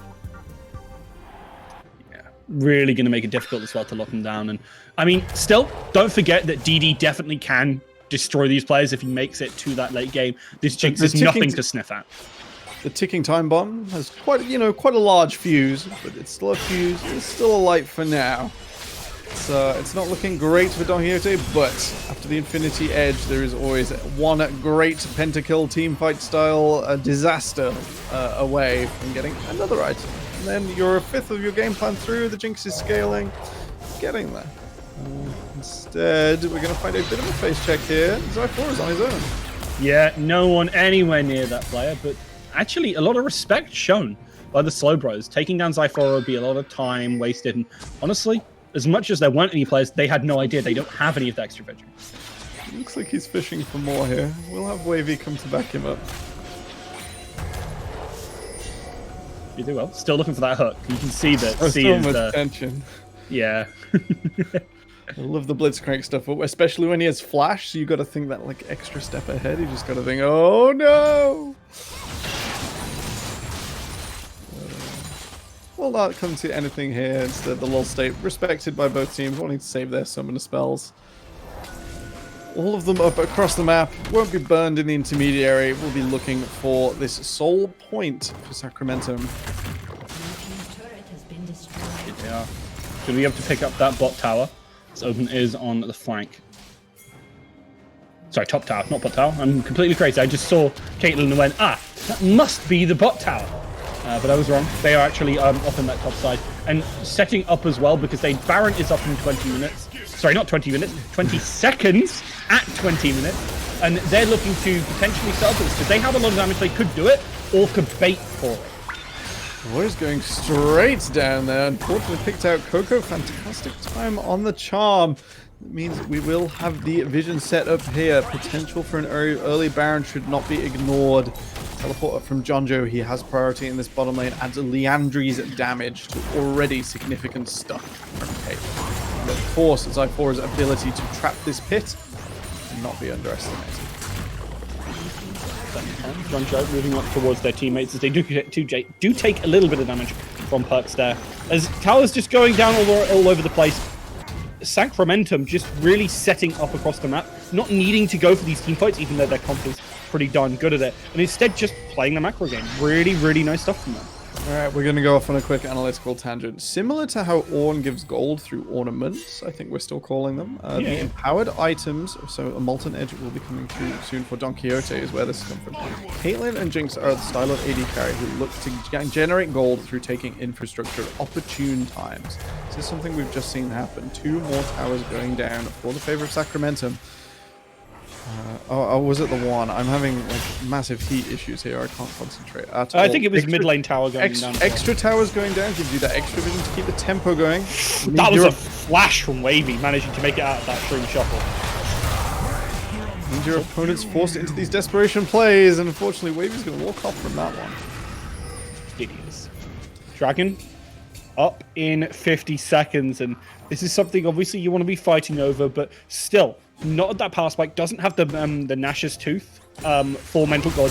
Still only on first time for that Jinx. Fighting is very difficult because if you look, for example, Urban is a good amount of money above their teammates. They're still looking to try and find these individual players. And you're going to see Coco have to burn this ultimate here. Very necessary. And even so, Jonjo invests this. This is actually a really nice timing to get these ultimates out because, as we said, very short amount of time before that cloud drop. We'll have to see. The Emperor's Divide will be coming up again, just about on the Baron. Solo laners now missing their ultis. Coco nearly picked out. The Azir has such a good time if you manage that range properly.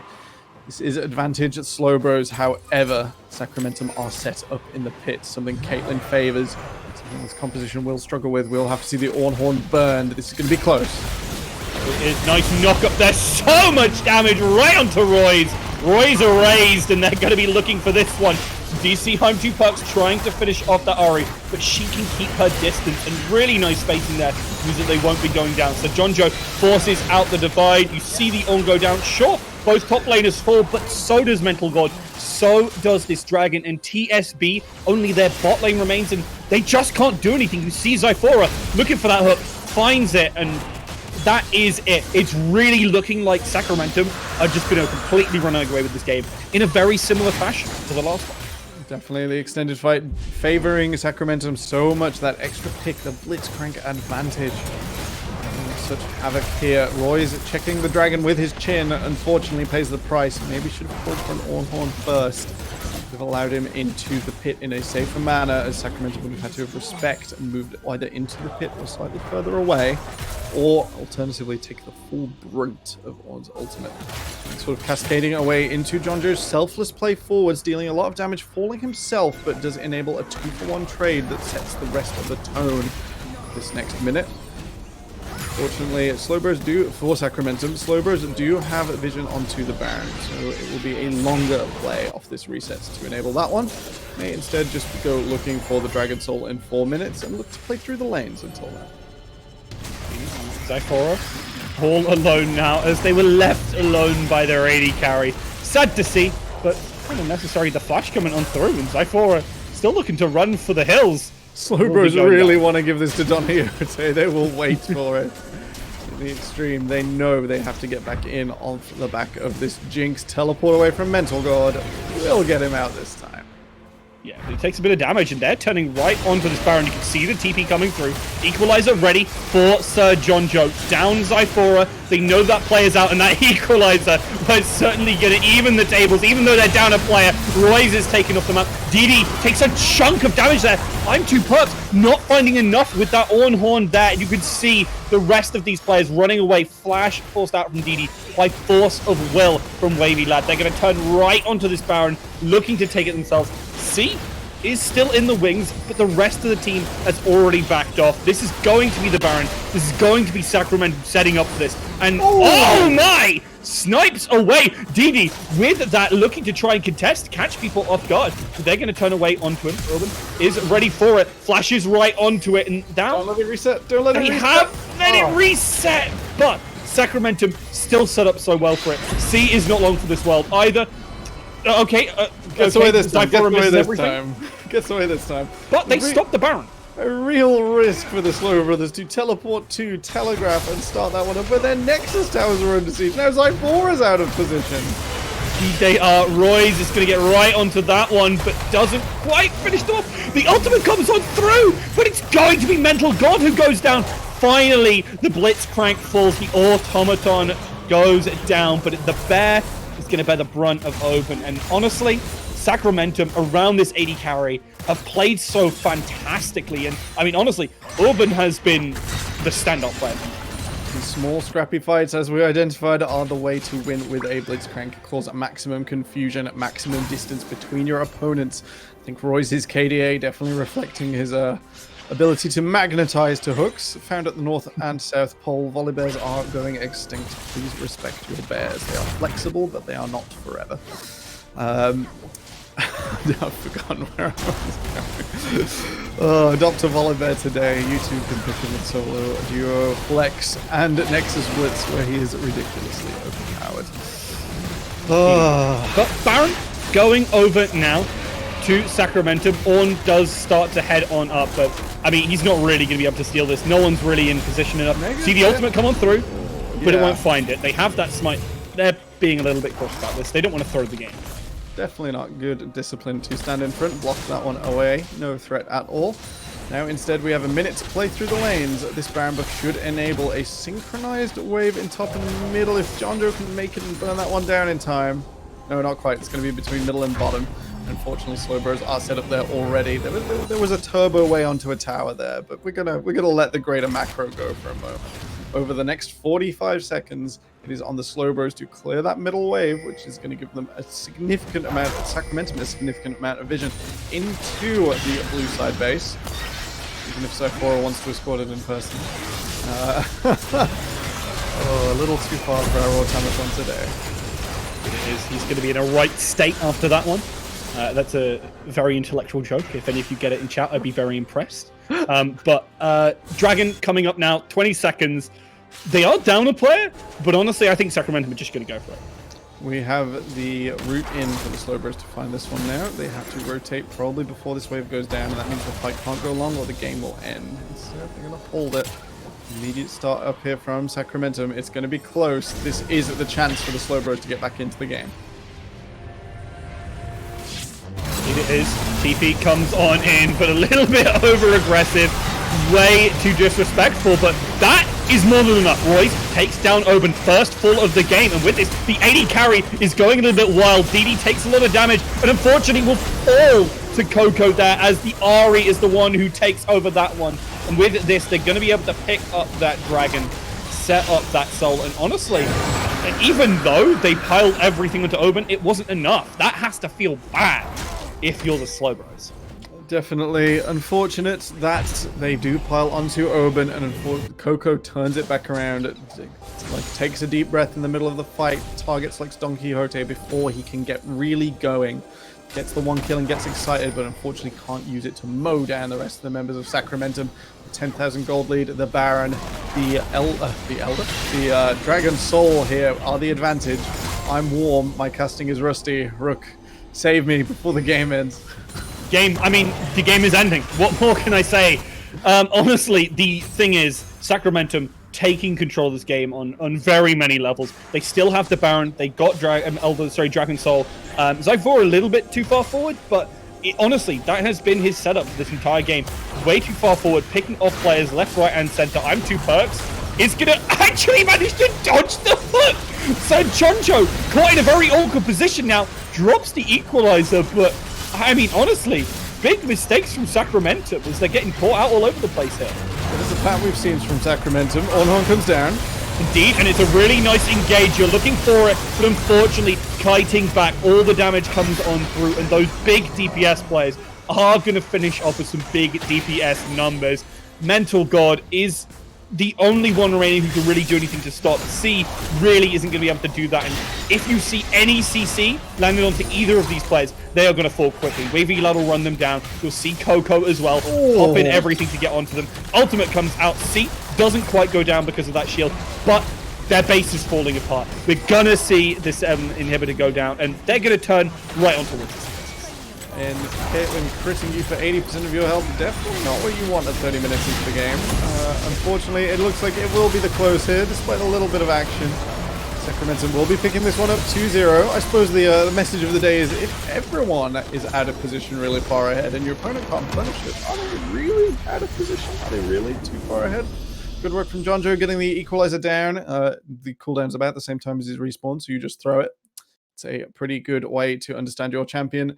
Coco and Urban, though, definitely carrying this one through. Wavy with a fantastic KDA, not going down with his buddy Zyphor there to hook and help set up those picks. And Sacramentum should pat themselves on the back after this one. It looked a little rough in once or twice, in 1 or 2 places. Oh, help. But the Slowbros unable to make it back in, and a slightly extinct Volibear. Mental Gourd set off his game in the early levels, and I'm 2 perks tanky, but not able to convert those objectives into tempo and then a win. Either way, if you want to look like a winner, go to gamersapparel.co.uk/store/Valance so you can pick up some Valance League merch.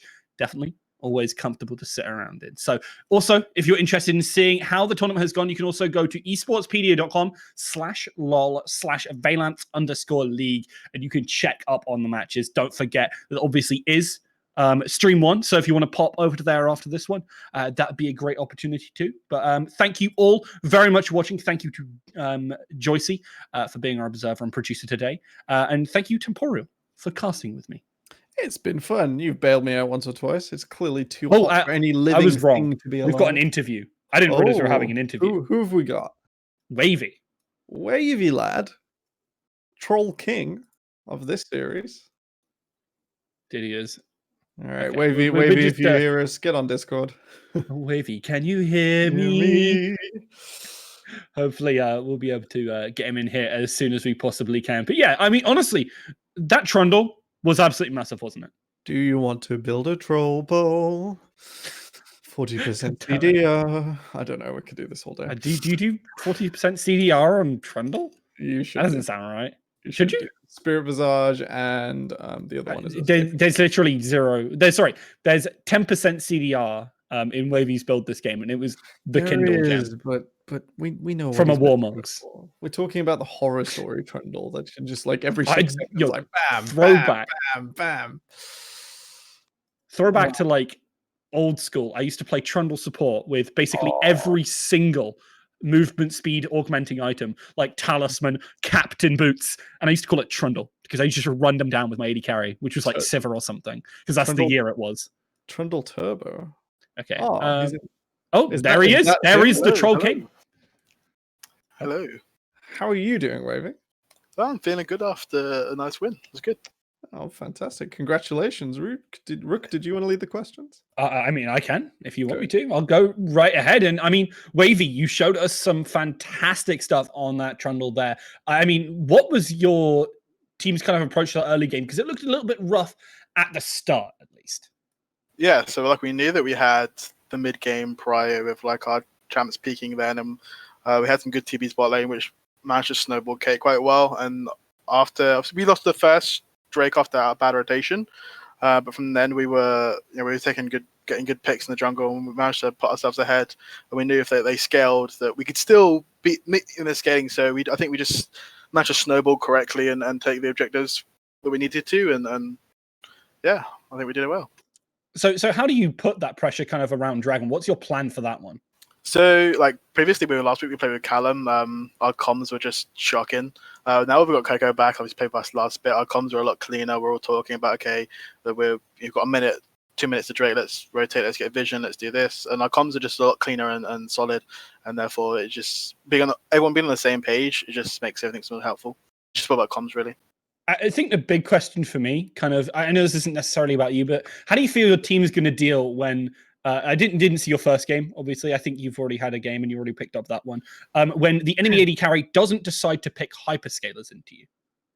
I mean, DD's like known as a really strong player, and C's also a really good player as well. So we knew like bot lane would be a contention for us.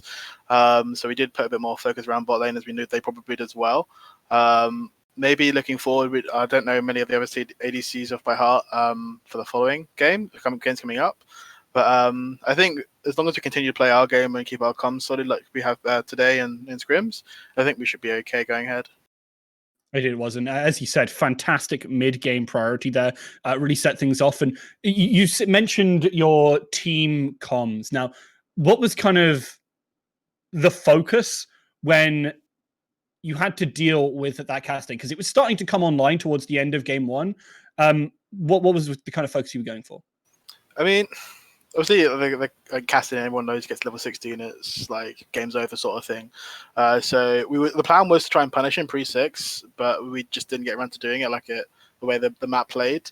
And then every time he jumped in, obviously Kate can just E away, so she gets a free headshot, and he just wasn't tanky enough to survive the burst initially. And then we were playing the team fights in such a way that the Cassidin and the Volibear would go in, but obviously I have playing Trundle, I can just are one of them, so they come super squishy. I get all their stats, and we were ahead enough that we had Jonjo sort of on the back line, keeping 3 of them busy, and then Zonya's doing well. The rest of us 4 killed the Volibear and the Cassidin. So I think just playing the team fights well and just knowing how to play around the Cassidin, and the fact that he didn't get to the late game beast that he is went well for us. Definitely. Yeah, I mean the games as a whole went really well for you. Now, obviously, you are from Team Sacramentum, you're Wavy, and where can people find you on Twitter or anything you want to plug?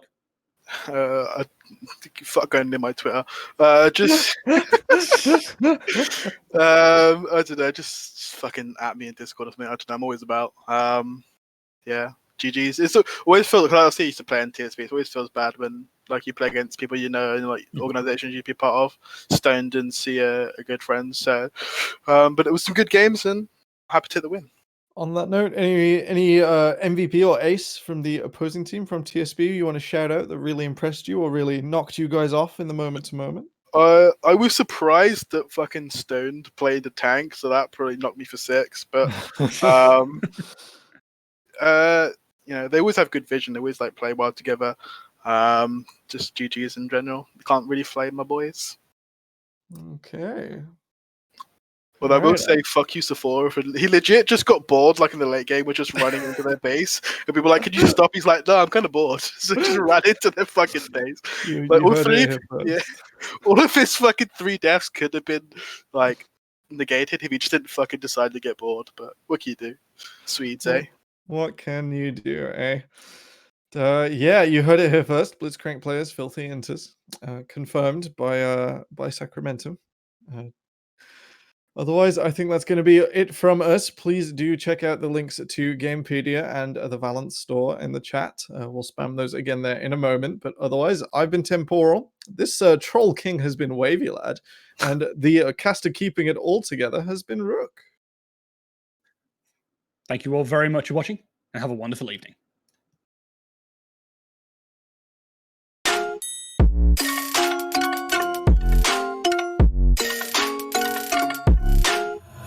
I wanna taste your content, hold your breath and feel the tension. Devils hide behind redemption. Honesty is a one-way gate to hell. I wanna taste consumption, breathe faster to waste oxygen. Hear the children sing aloud. It's music till the wick burns out.